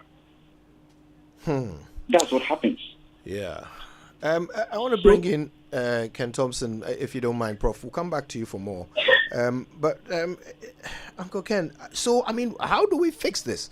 There are some people suggesting, for example, Dr. John Kwache, of the Institute of Economic Affairs, suggesting that we should just dollarize the whole economy and get it over with. Is that the solution? Good morning again to listeners. Dollarization, it's not a silver bullet. But it will stop one of the major crimes being committed against the people of this country. Over the years, the Bank of Ghana showed itself incapable of managing our monetary policy. So what they do is that they have shown that they are not independent. So they connive with the government under the guise that if they don't give the government money, the economy will collapse. They give the government huge sums of money. The government stops the money, and then we are asked to pay for it through higher and higher taxation. For example, the current depreciation and the current inflation we're facing is largely a result of the Bank of Ghana providing almost around about 50 billion pumped into the economy in 2022. So at least that major crime is taken away.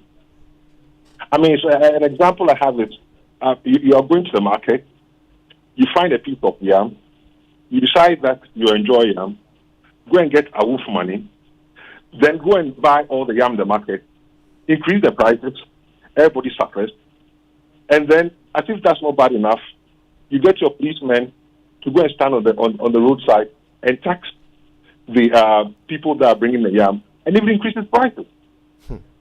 So as a short-term measure, the Bank of Ghana showing itself incapable of managing the monetary policy, let's subcontract it. And at least one of the major crimes that's being committed against the people of this country will go away. Giving the government money when it's not backed by productivity, that is what has led us all these years to where we are now. And unless that is solved, well, we're going nowhere. It's a major crime against the poor of this country. So for you, let's dollarize and eliminate the Bank of Ghana's ability to, devalue our cedi by giving out all of that money to government. Yeah, well, the Bank of Ghana has shown that it's incapable of doing it. They police the government and come with all sorts of excuses to get the government money. It causes inflation.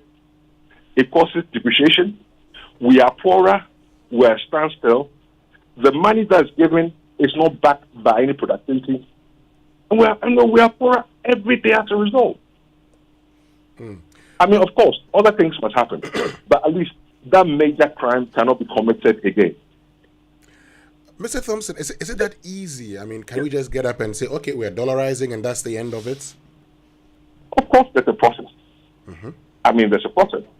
But at least if we go along that route, I mean, our currency will stabilize, inflation will come down, there's an incentive for people to come and invest. We know what our money is. It doesn't mean price will come down. But of course, that needs to be backed by other policies to promote private sector growth. Of course, the government will have a wolf money to drop. There's no more wolf money. There's no more wolf money. Because it's a big issue. Look at our history. All we do is deficit finance. All we do is definitely spend money we haven't got. And that's why we are where we are. I mean, we're not capable of doing it subcontracted. At least, if we want more money, we have to go to, we don't print dollars. Yeah. If we want to raise the interest rate, if we want to touch it, we can't touch it.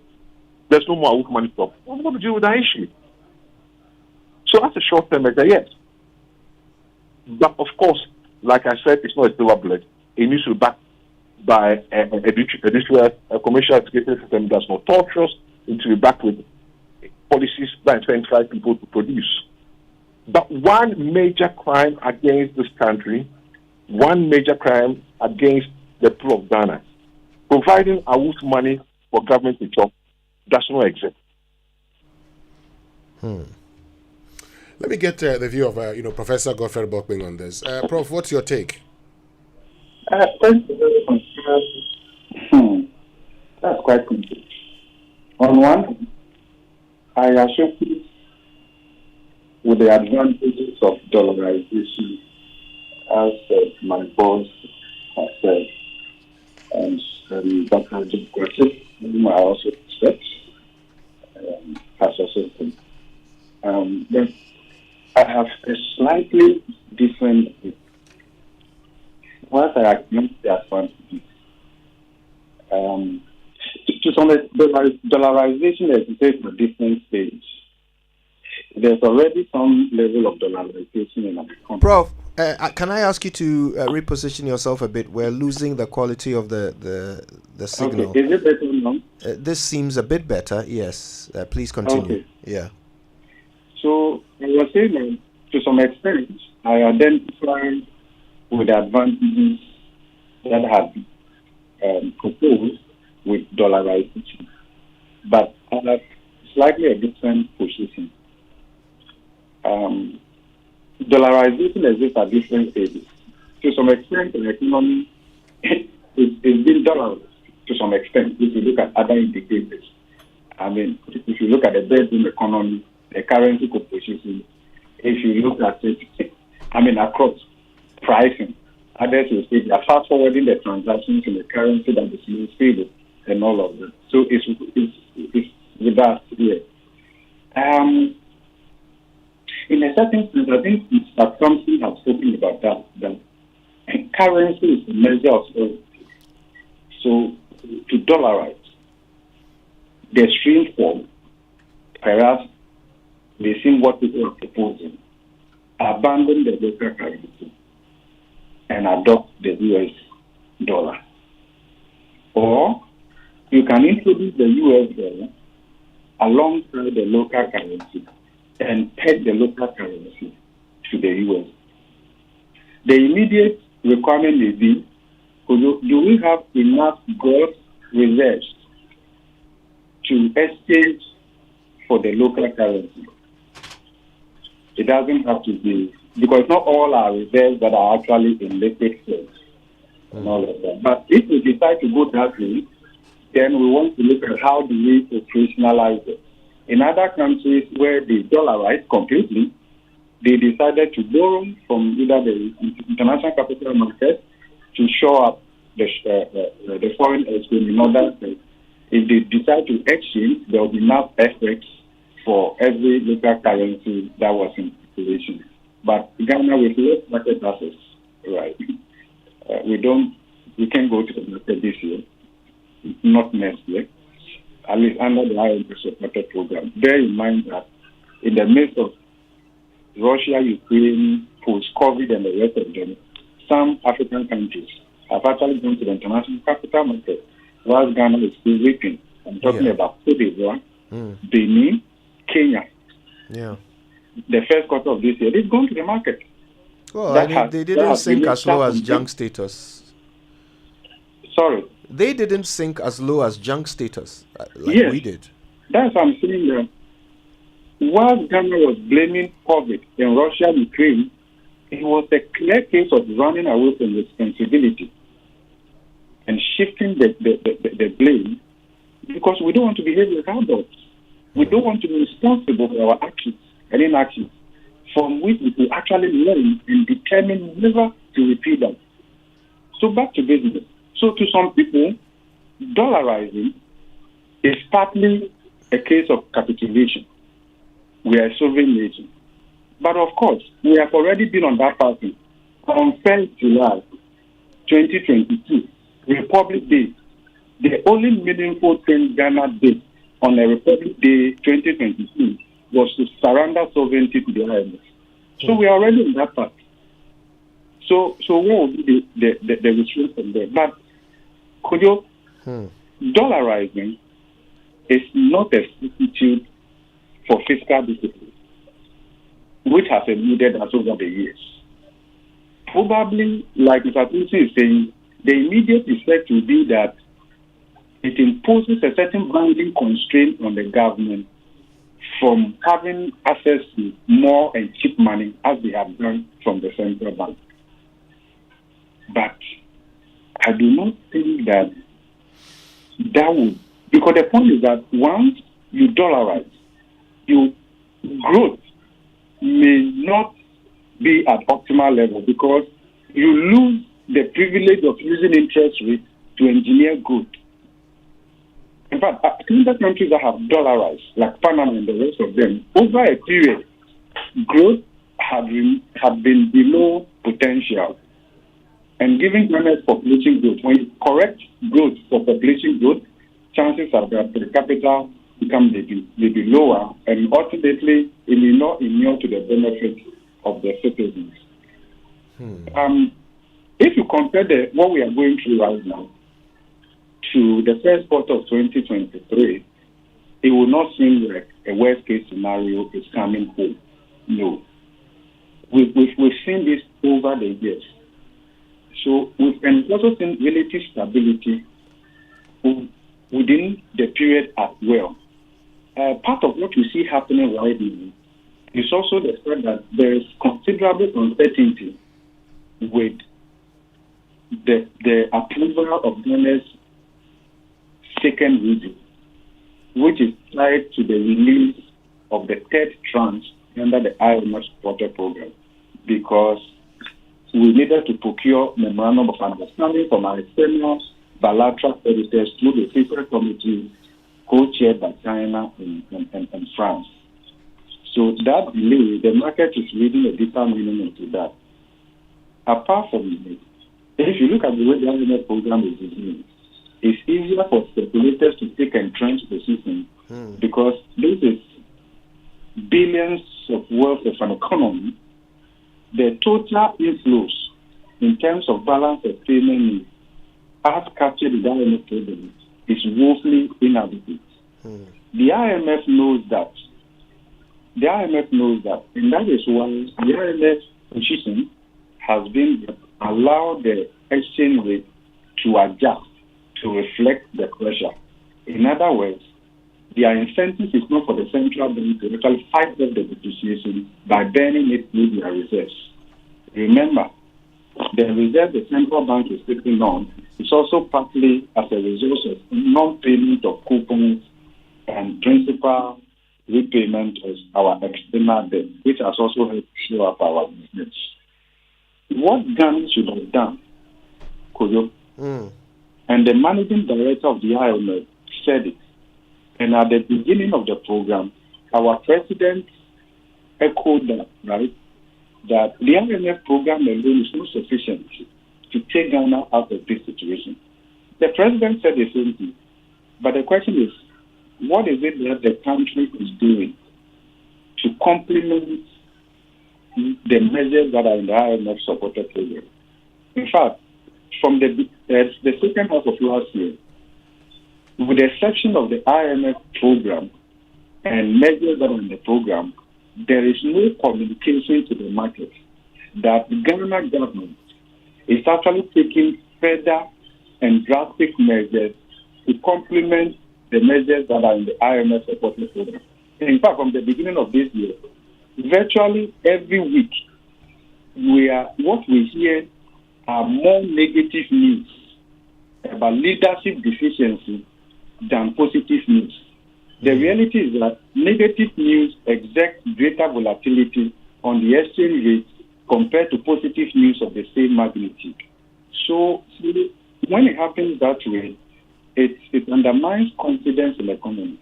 And then you see that when it happens that, and then again, what you see is also the fact that it's an election year. Without the crisis that we have gone through, they are conjectural, right? It's an election year. In almost all the major competitive election years that we've had, portfolio flows, foreign direct investments into the country tend to slow down because investors would want to adopt the attitude of wait and see. And therefore, in terms of the much needed portfolio flows, FDI flows, that should complement the limited assets that we have here. You are not seeing that happening. So when you put all the landscape and all of that together, you realize that the city is exposed. And when speculators see that, they will take an entrenched position. Part of that is what is playing out here. Right. So if you ask anyone what will be the value of the city 1 month from now, they are likely to tell you that it's going to depreciate because the expectation is on the downward trend. That is what you see. Right. Now, our lead service that we have paid to agriculture is coming home. Ghana's cocoa production has gone down significantly. Yes. In fact, the syndicated cocoa loan, how much we were getting in the time past, which we used to flow up our reserves and also go to the international capital market, as Raymond alluded to earlier, take some billions of dollars, and then we do kinky party over it. All of that syndicated cocoa loan has gone down significantly. Look, the Ghana cocoa sector is seriously at risk. Yeah. Price has gone up. We are not making gains because this is the reality. We are not working hard. We are not on the ground. We are doing politics with this economy. Yeah. The exchange will keep telling us the reality on the ground, but we borrow to manage it. And then we do politics at some point. We even blame it on dwarfs, high-rise buildings, and all of that. So, check the cocoa sector. The major inflows that have helped us over the years to ensure relative stability, they are no more there, predictably. So when it happens that way, and we are not doing anything in terms of import substitution, planting for food, where is the food? Where are the jobs? In the first phase, we have moved to the second phase. Has there been any evaluation, the efficiency, and all of that? 1D, 1F, where are the dams? Are there water in them? Will they be utilized? And all of that. Meanwhile, so much has been spent. Yeah. One has to feel sorry for this country. I'm sure if this economy were to have a mouth to speak, it will speak stronger than what the CD is telling us. Well, thank God it has people like you to speak for it, Prof. If you just joined us, it's 9:11, and we're talking about the crashing currency, the floundering cedi. And what can we do to save it? When we come back, 2 questions on my mind. First of all, I feel for businesses, people who are having to buy in dollars, sell in cedis, and make a loss even when they make a profit, How do they protect themselves? That's a question on my mind. The second question on my mind is, what should we ask those who are coming for our votes? When they walk up to us between now and December and they say, vote for me, I'll fix the economy. What should we ask them? What should we expect them to say about the currency before we give them our vote? We'll answer those with our 2 guests when we come back from these messages.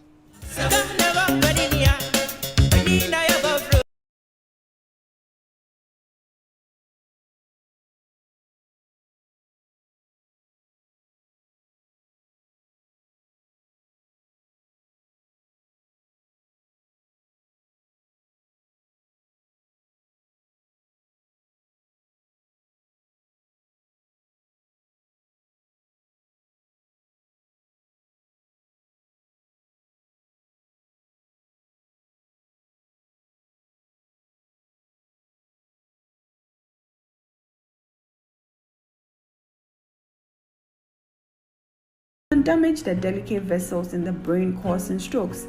And let's not forget about the kidneys, the unsung heroes of our health. Hypertension can impair their function, leading to kidney disease and even kidney failure. But amidst these dark notes, there is hope. By taking control of our blood pressure through lifestyle changes and medications, we can rewrite the melody of our health and prevent these complications ever taken center stage. Reach out to Sonotech on 0242 439 467. Wake up, have a great day, yeah, with nourishing cowbell premium milk and cowbell Vita Rich nourishment.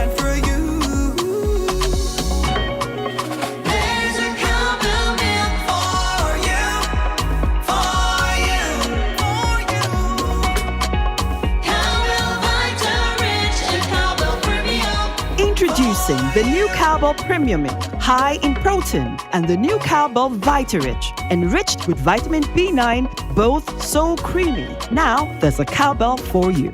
Cowbell, a creamy goodness. This advert is FDA approved.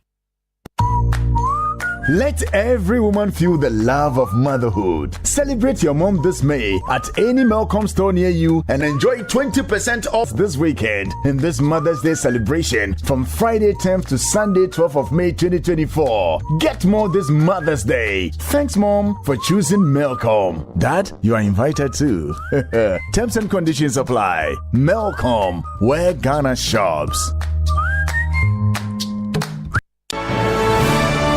The Ghana Chamber of Mines with Events and Projects International and DMG of South Africa present the West African Mining and Power Conference and Exhibition WAMPOC WAMPEX from 5th to the 7th of June 2024 at the Grand Arena and the Accra International Conference Center. The theme for our 17th edition is the Mining and Power Hub, driving sustainability investment opportunities in West Africa. Join us to network with over 100 exhibitors and 2,500 attendees on a variety of innovative mining and power solutions from around the world. Headline sponsor Mark Partners Group. Main sponsors Newmont, AngloGold Ashanti, B5 Plus, Cummings. Financial partners Stanbic. Other sponsors include Rand Refinery, FL Smith, Atlantic Lithium, Protea Coin Ghana, and Bank Hospital. To register, sponsor, and advertise, visit wampoc.org or check out our social media platforms. Hashtag WAMPOC WAMPEX24.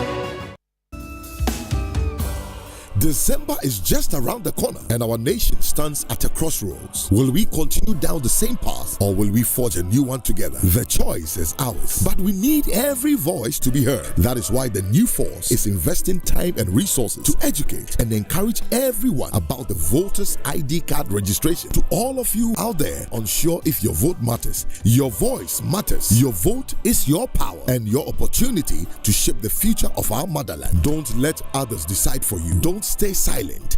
Get up, get out there, and get your voter's ID card today. Make sure you are ready to make a difference when the time comes. Don't delay. Act now. From the 7th to the 27th of May, and on the 30th of May, you can replace all missing ID cards. Every vote counts. Your vote, your destiny.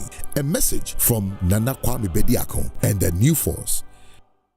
Enhance your business operations with the HP Color LaserJet Pro MFP 4303DW printer. You can print, copy, and scan up to 33 pages per minute with high-quality mobile scans or customizable shortcuts in the HP Smart app that delivers effortless use from wherever you work, so you can focus on growing your business. Take advantage of its Wi-Fi, direct printing, and intuitive touchscreen, fast and easy setup, and overall printing efficiency with a 50,000 page duty cycle. The HP Color LaserJet Pro MFP 4303DW printer is available at all Compu Ghana stores. Visit CompuGhana.com or call 0302 752 020 for more information.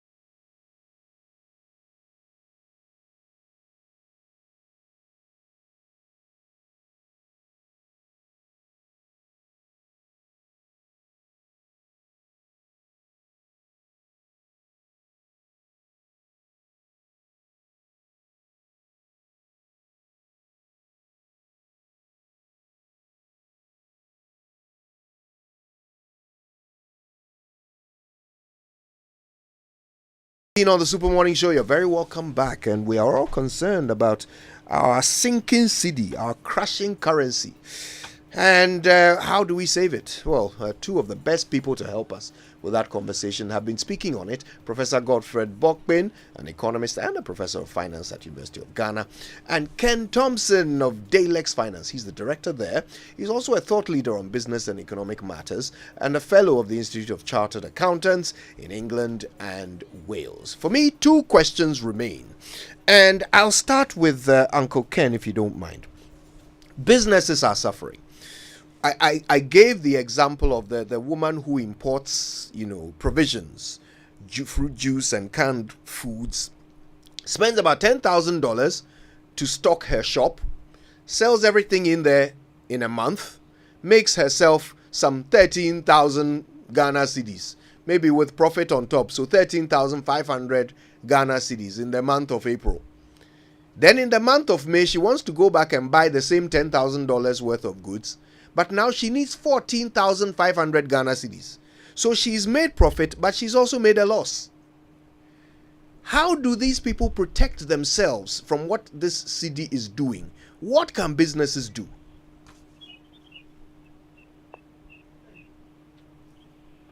Do we still have Ken Thompson? I'm here. Yeah. I lost you briefly. Okay. I wonder if should I repeat the question? So what businesses can do? If you're a business, you're in a tight spot. And my advice is that, and this is a very serious advice, find the nearest church and go on your knees. And nobody should tell me that prayer is not a strategy, because the situation in which you are in is you've got to pray about it. Find the nearest church. Because you also can't close shop. Because all the things that we need to do to prevent depreciation, to slow it down, and the inflation that kills your business, we've talked about them. We've talked about grit, feed yourself, we feed ourselves. We've talked about tourism as a service industry. We've talked about corruption. We've talked about government spending too much. We spend on projects, and the cash flows do not exist to pay for the loans that we took for this project. We talk about 1D, 1F. We talk about plans for food and jobs. Where are the cash flows? We talk about the Bank of Ghana giving the government AWOF money. We've talked about these things. So what do we need to say again? All we need to do is keep talking and pray. What else can we do? It's just you're looking into a well and you can't see the bottom. What you can be said? Find a church, go on your knees and pray, because that's your only strategy. The way we're going, that's the only strategy. I don't have anything else to say, except to keep hammering on about things that we need to do to get us right. And we shouldn't stop talking, because when you stop talking, when you start getting tired of saying something, that's when people begin to listen. You're in a no-hope situation, an absolute no-hope situation. You bring in money to a country, it's $100,000 within 2 years. It's $50,000.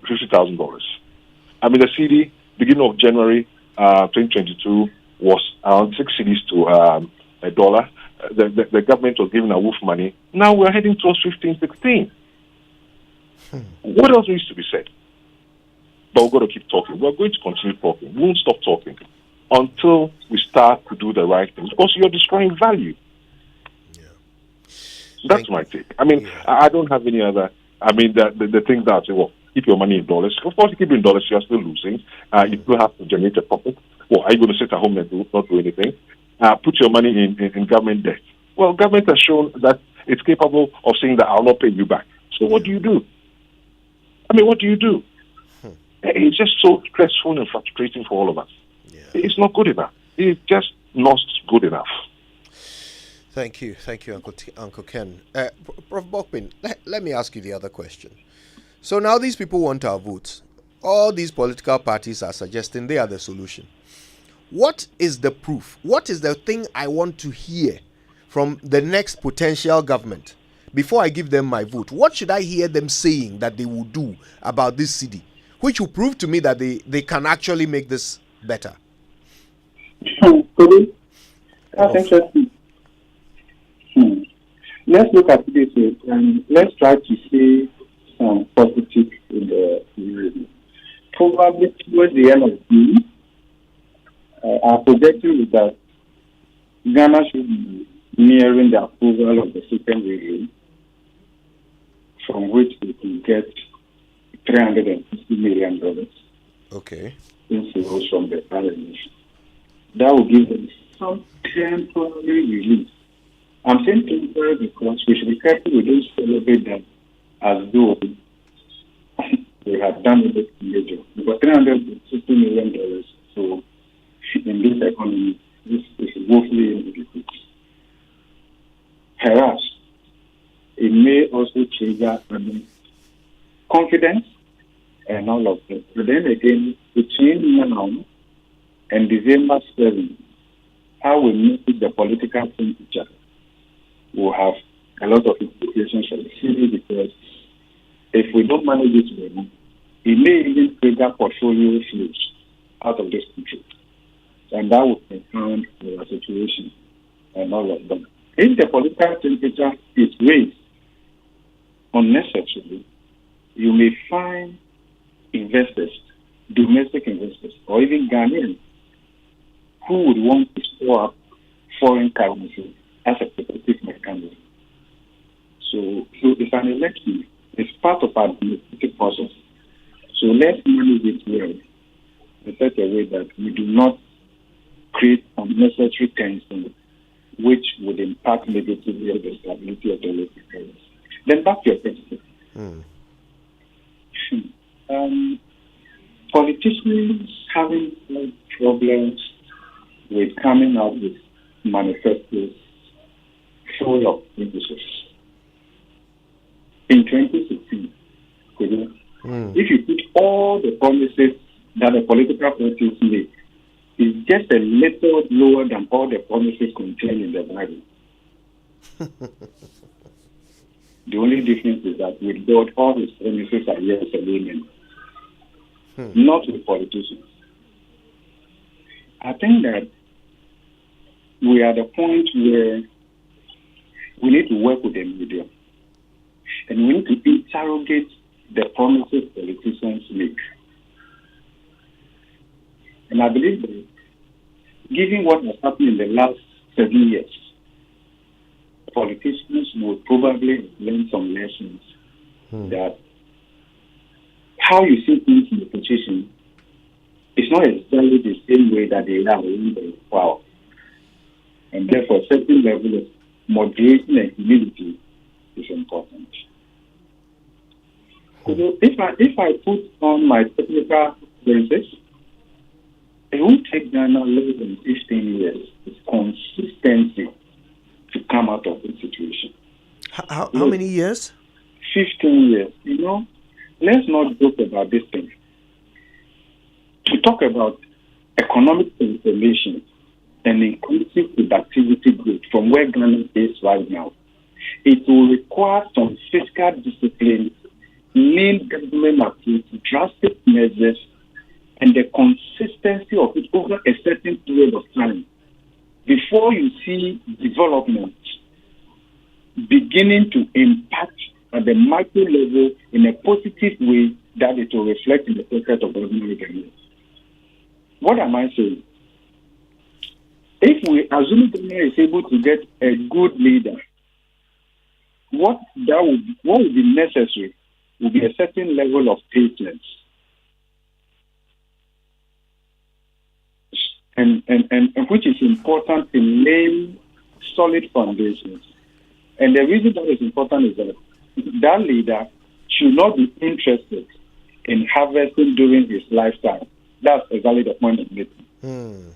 That leader must be willing to plant and not be worried that others will enter his labor and harvest. We need that. And if you read the economic journey, Singapore, Malaysia, Malaysia in the 90s during the Asian crisis, when other Asian countries turned to the IMF, Malaysia looked within. They had some temporary challenges, but leadership was on the table. And they rallied behind leaders. And in fact, if you look at the data, Malaysia recovered stronger than the other Asian countries that turned to the IMF. Are we willing to do that? If you turn to the radio stations and you see the line of the discussion, it doesn't look to me that this country will turn the lead anytime soon. Sharply divided along political lines, tribal lines, and all of them. So, yes, unfortunately, those who choose our leaders for us, you are not one of them. I'm also not one of them. Raymond is not one of them. Those who really understand the issues and will be able to hold the politicians accountable, we are not one of them. Yeah. We are not one of them. So sometimes it looks as though we are wasting our time. And that's why the politicians are not so keen about listening to you and I. They are on the ground where the majority, those who decide where they are, and their understanding of the issues and the rest of them is completely at variance and the rest of them. So check from WIC data, from BEC, the percentage of the student population that start for BEC that are able to go to secondary school and are able to filter through the university and the rest of them. In fact, more than 80% of your mates, they are way behind you. Way behind you. Of course, this democracy, whether you understand the issues or not, we all have the same basis. There's the urgent need to save Ghana's democracy from this source. When I say so, I'm not proposing an alternative to it. How do we make it work? Our democracy is failing us. Look, our democracy has been hijacked. Our morals have been lost the highest bidder. You see manifesting in Lamsey, politicians have entered that sector because it's money that settles everything. It's not good plan. It's not good intention. Our democracy is highly commercialized and monetized. Good ideas have no place in our democracy. No. Prof, thank you very much. That's very sad for Ghana. Indeed. Thank you very much, Professor Godfred Bokpin, economist and professor of finance at University of Ghana, and of course Ken Thompson, director of Dalex Finance, a thought leader on business and economic matters, and a fellow of the Institute of Chartered Accountants in England and Wales. Ray, they say businesses should just get on their knees and pray. It's a serious situation sometimes. So every time we have this conversation, people will reduce it to, oh well, after all, they will talk and nothing will happen. But what they forget is that it is costing us jobs, and we should stop pretending to ourselves that we are some special kind of people. People elsewhere are making real progress. They are moved beyond the rhetoric and showing evidence of development. But we are still relying on, my friend will call it, past glory. First country south of the Sahara to gain independence, mentioned in Nkrumah. And that's why if a country, after 65 or so years, every time it's Nkrumah that we are mentioning, it tells you the entire story. But we glorify ourselves with that. We are still, because we can, they'll say, oh, look to the positive side. But we are suffering, we are retrogressing, we are not making, even if you are progressing, it's not at the pace that we should be making it. And by the day, we are eroding the things that we held dear, even over the period that we are so much interested in. And yet, we cannot, it's almost like there's a book about how Rwanda dealt with, and Prof was talking about the Malaysian example. How Rwanda dealt with exchange rate difficulties. There is another, and we kept having this conversation about how countries like in Jamaica, when they went through the domestic debt exchange, the conversation between industry and government, they sat them down and told them, listen, it is no longer business as usual. If you want us to go through this process, these are our demands. Those fundamental changes ought to be done to move us forward. When they say that at independence we were better than South Korea, and now their GDP per capita is more than 5 times our own, we should not be taking them as jokes. We are not making the progress that's required. But we can be happy with ourselves, comparing partisan politics. Oh, I did this. You mentioned this amount of money. This one will say I also spent 2 billion. We spent 150 billion. We borrowed this amount of money. And we can even glorify borrowing to the point that how much you borrowed is so important to us. Oh, we borrowed within our time because the people looked at us as a burgeoning proper society. When your colleagues on the other side are the ones giving you the money. You get the point? Yeah. So we should think deeply. And what I fear is elections do not afford Ghanaians the opportunity to think deeply. It becomes partisan lines all through. But this should have been a wonderful time for us to now have a conversation with the people who are seeking to rule us. That on exchange rate, for example, what is our national plan? What is this plan that President Akufo-Addo captured? And see, when people love President Akufo-Addo, it was not because of any other thing. Some of the things he said resonated with the people. The man says, I could fix a Georgesburg economy. We all identify that as a problem. I hope you get the point. So, for many people who felt that this is elevating the conversation, that was refreshing. But we've done almost 7, getting into 8 years. We are having the same sort of conversations. We're having in 65, 72, 84, basically all the same sort of conversations. Go to the difficulty people had with Liman. No, even before Liman. The difficulty people had with Buzia. It included exchange rate difficulties. And you'll be asking yourself, how can one country be having the same sort of problems over the years? There's a definition for repeating the same solution to your problems without getting results. I mean, see, we should be mindful. Perhaps this is an opportunity because now they are willing to come and listen and engage us. We went through a PC peg or something that they call it, right? We had COVID. We went through an IMF program. We said we're having a post-COVID recovery program. Today, I keep asking myself, where is that document? We who are supposed to be part of the conversation and help people understand it better, where is that document? Have you seen a copy of that document? Never. Well, but that is our blueprint. The IMF actually, when we eventually got the program, they now shared what we sent to the IMF. Yes, but is that our document? Is that a full PC peg? That's what we sent, saying when we talked about we are sending our own policies to the IMF. But this is the point. I will just make a point. Kojo, you may know Kwesi Brew, right? The poet, you know him. Yes. He has a piece known as Ancestral Faces. Now, I just would quote the last paragraph. They looked at us and said, we have not changed. They looked at us and said, we have not changed. So, from Kwame Nkrumah up until now, we're having the same conversation with the same solutions and the same problem persists. That is the reality of the Ghanaian. Guys, what our two guests have said to us is serious. Ken Thompson says if you are in business in Ghana, go to a church, get on your knees and pray. In other words, if you know someone who is running a business in this country, the way things are going now, that person is engaged in an irrational act. Even planning. Just think about what I just said. Anyone engaged in a business in this country is theoretically engaged in an irrational act, because you will work your backside off and still make a loss because your currency cannot hold, and then go and try and borrow money and see what happens. Who can borrow at 35-40% and run a business with it? Where will the profit come from? So if you are in business in this country, you are engaged in an irrational act.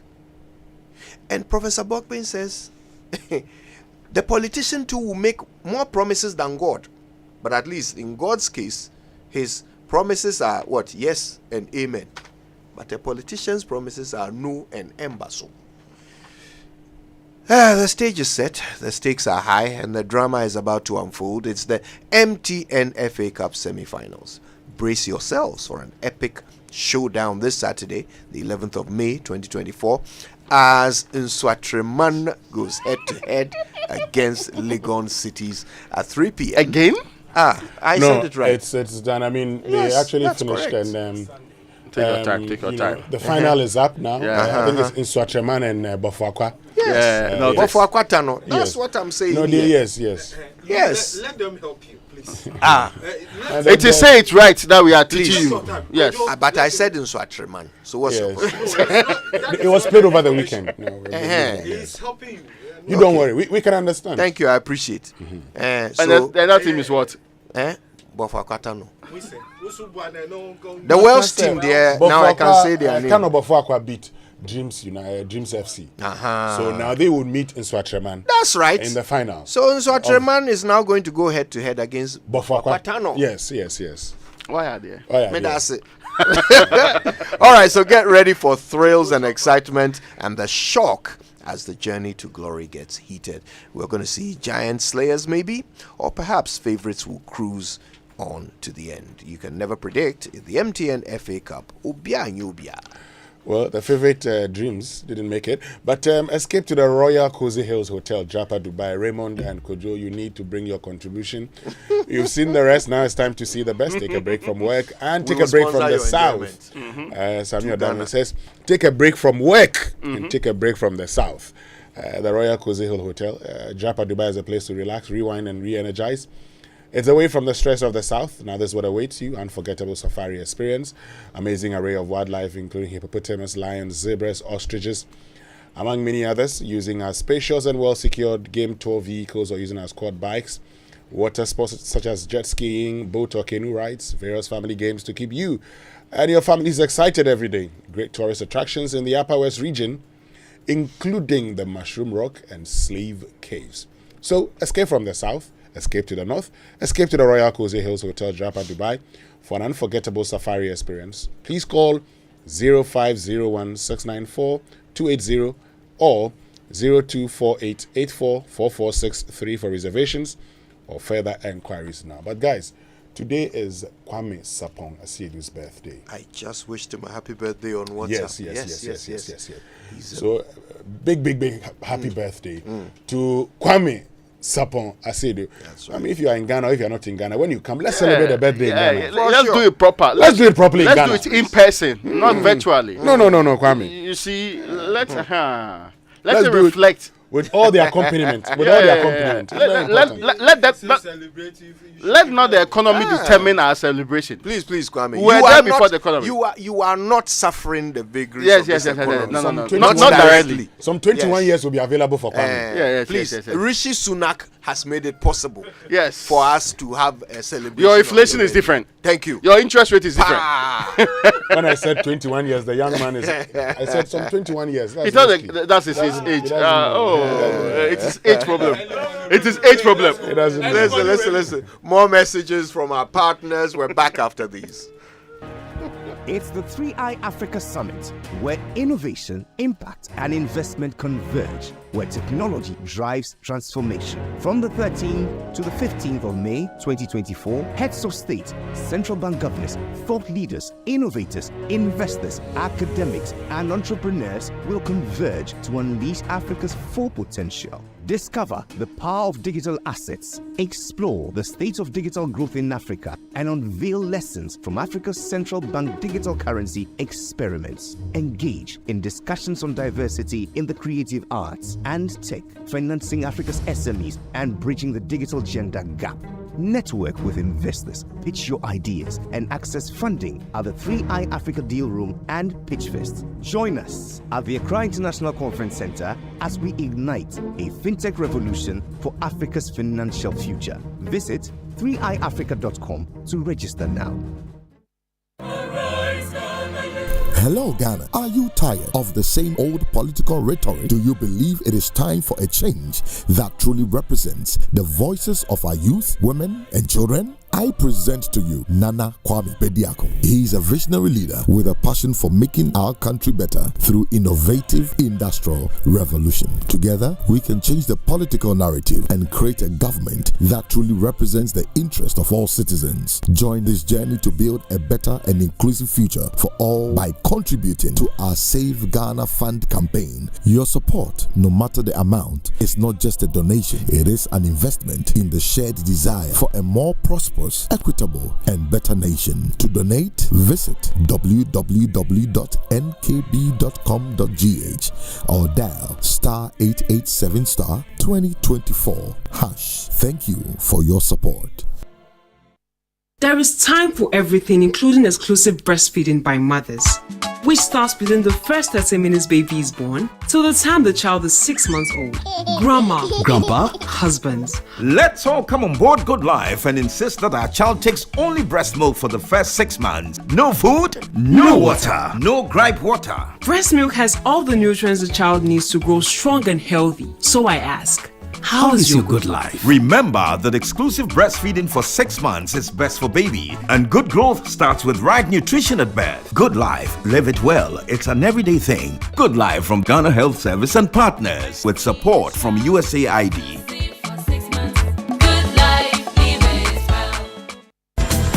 Electroland Ghana Limited is giving its May Day promotion in all its shops and authorized dealers across Ghana. Grab a Samsung Full HD 32-inch LED TV for just 2,349 Ghana cedis. Get our discounted media tabletop fridge at 1,999 cedis. Buy a TCL UHD 4K Smart Android 55-inch LED TV at 6,299 Ghana cedis. And get a free Nasco 5-burner cooker. Mayday promotion near good. Get a Nasco 90 liters top freezer at 1,699 Ghana cedis. And if you're looking for top quality dishwashers, gas hobs, chimney knots, and electric hobs, Electrolux got you with exciting discounts as well. Rush now. Terms and conditions apply. For further information, call 050-315-9739. Electroland Ghana Limited, home of luxury and affordable appliances. For 15 years, Quick Credit has been your trusted partner in micro-lending, empowering lives and making dreams a reality. Today, we're excited to announce a new age. Quick Credit is now Bills Microcredit. Still committed to serving Ghanaians and changing lives, Bills is here to show you that everything is possible. Join us as we embrace a brighter future. Bills, financing your needs. This July, join the Singapore STEM Camp, open to all students from 10 to 18 years. Students will partake in STEM activities on artificial intelligence and robotics, and partake in fun activities such as the Disney Universal Studios, Singapore Zoo, and many more. Total cost is $4,000 all-inclusive. Parents and schools can sign up the awards and students at www.GhanaOlympiadAcademy.com or call or WhatsApp 020-185-6818 for more details. Join us this July for the Singapore STEM Camp.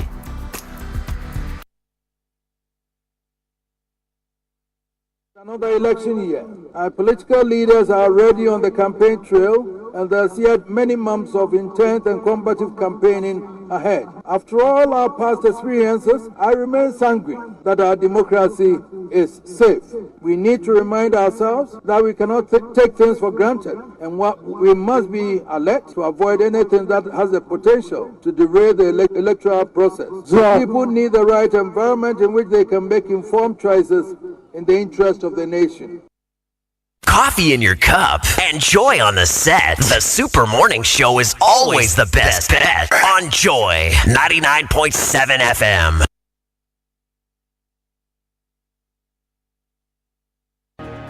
It's the 3i Africa Summit, where innovation, impact, and investment converge, where technology drives transformation. From the 13th to the 15th of May 2024, heads of state, central bank governors, thought leaders, innovators, investors, academics, and entrepreneurs will converge to unleash Africa's full potential. Discover the power of digital assets, explore the state of digital growth in Africa, and unveil lessons from Africa's central bank digital currency experiments. Engage in discussions on diversity in the creative arts and tech, financing Africa's SMEs and bridging the digital gender gap. Network with investors, pitch your ideas, and access funding at the 3i Africa Deal Room and Pitchfest. Join us at the Accra International Conference Center as we ignite a fintech revolution for Africa's financial future. Visit 3iafrica.com to register now. Hey, welcome back to work. Charlie, thanks, bro. Thanks, bro. Malaria really knocked you down, eh? Charlie, no joke. Hey. Fever, headache, vomiting, loss of appetite. I couldn't even eat my usual fufu. You and fufu? How we go do it? I hope you got tested before the malaria treatment. Oh, yes, I did. And thanks to Malatu, I kicked out malaria one time. Sharp. Anyway, sorry to ruin your excitement, but your boss asked of you. Okay. She says she has plenty work for you. No problem, Charlie. Strength day. You see, When malaria strikes, take Malatu, containing Artemether and lumefantrine. Comes in tablet and suspension for the effective treatment of malaria in adults and children. If symptoms persist persist after 3 days, consult your doctor. Mala 2 is manufactured and distributed by Ernest Chemists Limited. This advertisement has been vetted and approved by the FDA. Think about it. You can either go out to watch one game at your local and pay for the bumpy, stuffy ride there. Then the food. Then the drinks with a 12,000% markup. And a new team jersey cause some drunk spilled red wine all over you. Or you can pay once right on your phone and watch 42 live Premier League games over a whole month. For unbeatable value for money entertainment, there's only one way to go. Go TV. Love it. Usually, we get special treatment only on our birthday. But imagine getting a special package every single day. That's what AT's Daily Deals gives you. You get unique voice and data deals exclusive to you. What's even better is it's affordable, reliable, and available. Start experiencing AT's Daily Deals. Dial *533# today and every single day. When you do, you'll unlock exclusive data and voice packages valid for 24 hours. Come on, people, jump on the AT Daily Deals train. When you're with dealer now. Dial *533# now and access awesome data and voice deals only from AT. Life is simple.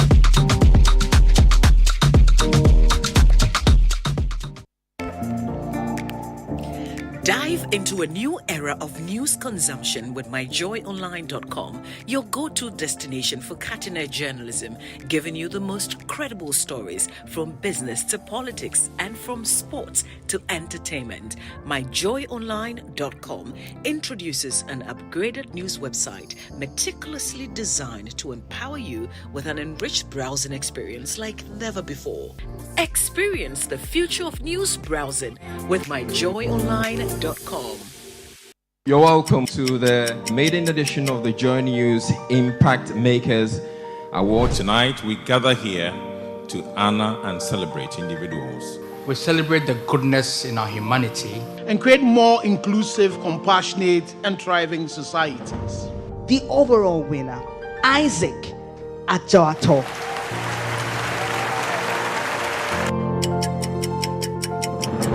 In a land where dreams are often cradled in the arms of hope, there exists a league of unsung heroes. They are the silent architects of change, the torchbearers who illuminate paths where once there was only darkness. From the verdant stretches of our farms to the innovative labs of science, from the warm embrace of humanitarian aid to the simplest acts of kindness.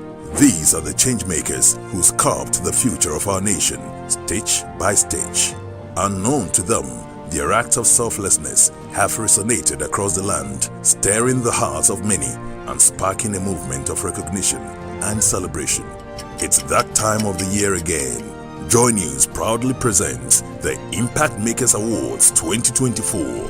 Join us in our quest to spot and honor those steadfast warriors who are remolding the destiny of our communities and our nation. This is your moment to nominate the unsung hero in your midst, the beacon of change whose story deserves to be told. To nominate your Impact Maker of the Year, send your entries to impact.makersawards@myjoyonline.com. Let's amplify their stories. The Joy News Impact Makers Awards, celebrating ordinary people making extraordinary impact. This year is another election year.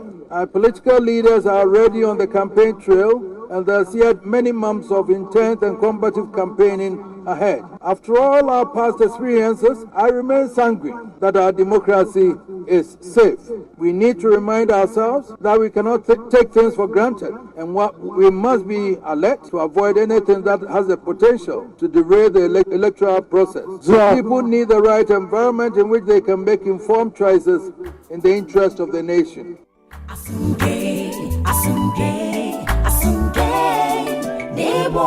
Coffee in your cup and joy on the set. The Super Morning Show is always the best bet on Joy 99.7 FM.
God is our strength in times like this. When it's been a while since you went to church, you fumble with the name of the Lord. Yeah. I said the Lord is our Oh, strength. I haven't What's said the anything. Have problem I here? mentioned names? Yeah. Anyway, look, the elections, are coming up soon, and the registration exercise has been going on all around the country. Look, it's your civic duty to vote. You need to register in order to vote. But look, try and understand that nothing is more important than our peace in this country. No amount of support you have for your political party trumps our nation's peace. You cannot have more support for your party than for your nation, because if you do, then you've done it the wrong way around. So please, as you wake up this morning and you are planning your day, if it includes registering to vote, just please exercise calm. Don't let anybody provoke you.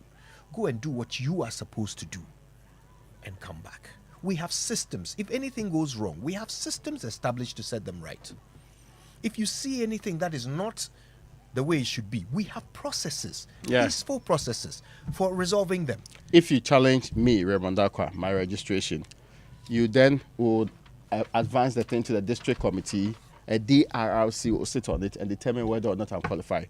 You don't have to fight me over the card. You don't have to physically prevent me from actually putting my name. You can challenge it. That's why the form is there. That's it. And we should educate our people that absolutely, see, let's be clear. The people that you are fighting for, it's not as if they have shown with history that they transformed the country. No. We are struggling today, and yet you cannot compound your problems. And some people, when they went on demonstration, they had difficulties and they died subsequently. Have you heard whether their children are now beneficiaries of what is happening in the state? Anyway. Look, after a record 13 runs of Ola Rotimi's The Gods Are Not to Blame, and you've got to give Image Bureau respect for that play. It was fantastic. Well, they are back. Image Bureau, April Communications, and the National Theatre have reconvened for another theatrical adventure. This June, dive deep into the heart of Ghanaian theatre as Naa Shoko makes her directorial debut with The Legend of Akushika. I've already seen some of the ideas that are coming up for this play, and it is going to blow your mind. It's in honor of the writer Professor Martin Owusu. You can book a seat now for a mind-blowing dramatic experience with some of the finest talents in the business. Mauli Semevo, Edina Matachi, Elvis Crystal, Anola Samoa Beidou. And for the very first time on stage, Adoma, a talented young lady. Now, come along and let's all celebrate the legendary professor on Saturday the 1st, Sunday the 2nd, Saturday the 8th, and Sunday the 9th of June, 4 p.m. and 8 p.m. each night at the National Theatre. Tickets are selling fast for only 200 Ghana cedis at imagebureaugh.com, or you could dial *714*11*21#. The Legend of Akusika, supported by the Ghana Tourism Authority, Knee Plants Car Rentals, MGL Logistics, Joy FM, Hits, Joy Prime, Daily Guide, Graphic Communications Group, and proudly brought to you by Stanbic Bank, the National Lottery Authority. The Legend of Akushika Theatre doesn't get better than this.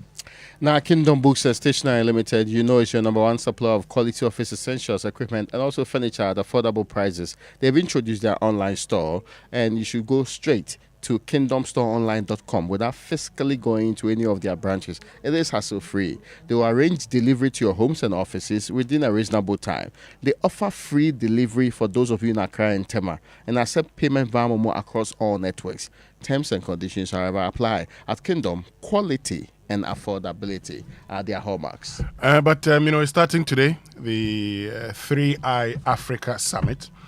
And so, make sure that you monitor it. Today, there will be a convergence of African central bank governors to have a discussion about African Fintech is Innovation Investment Impact. So 3i Africa Summit from today till Wednesday, 13th to the 15th of May, 2024.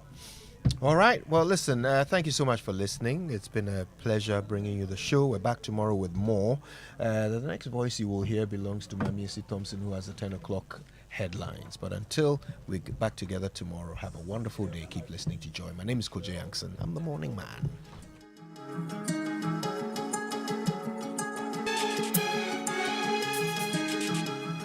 If I wanna be something, of course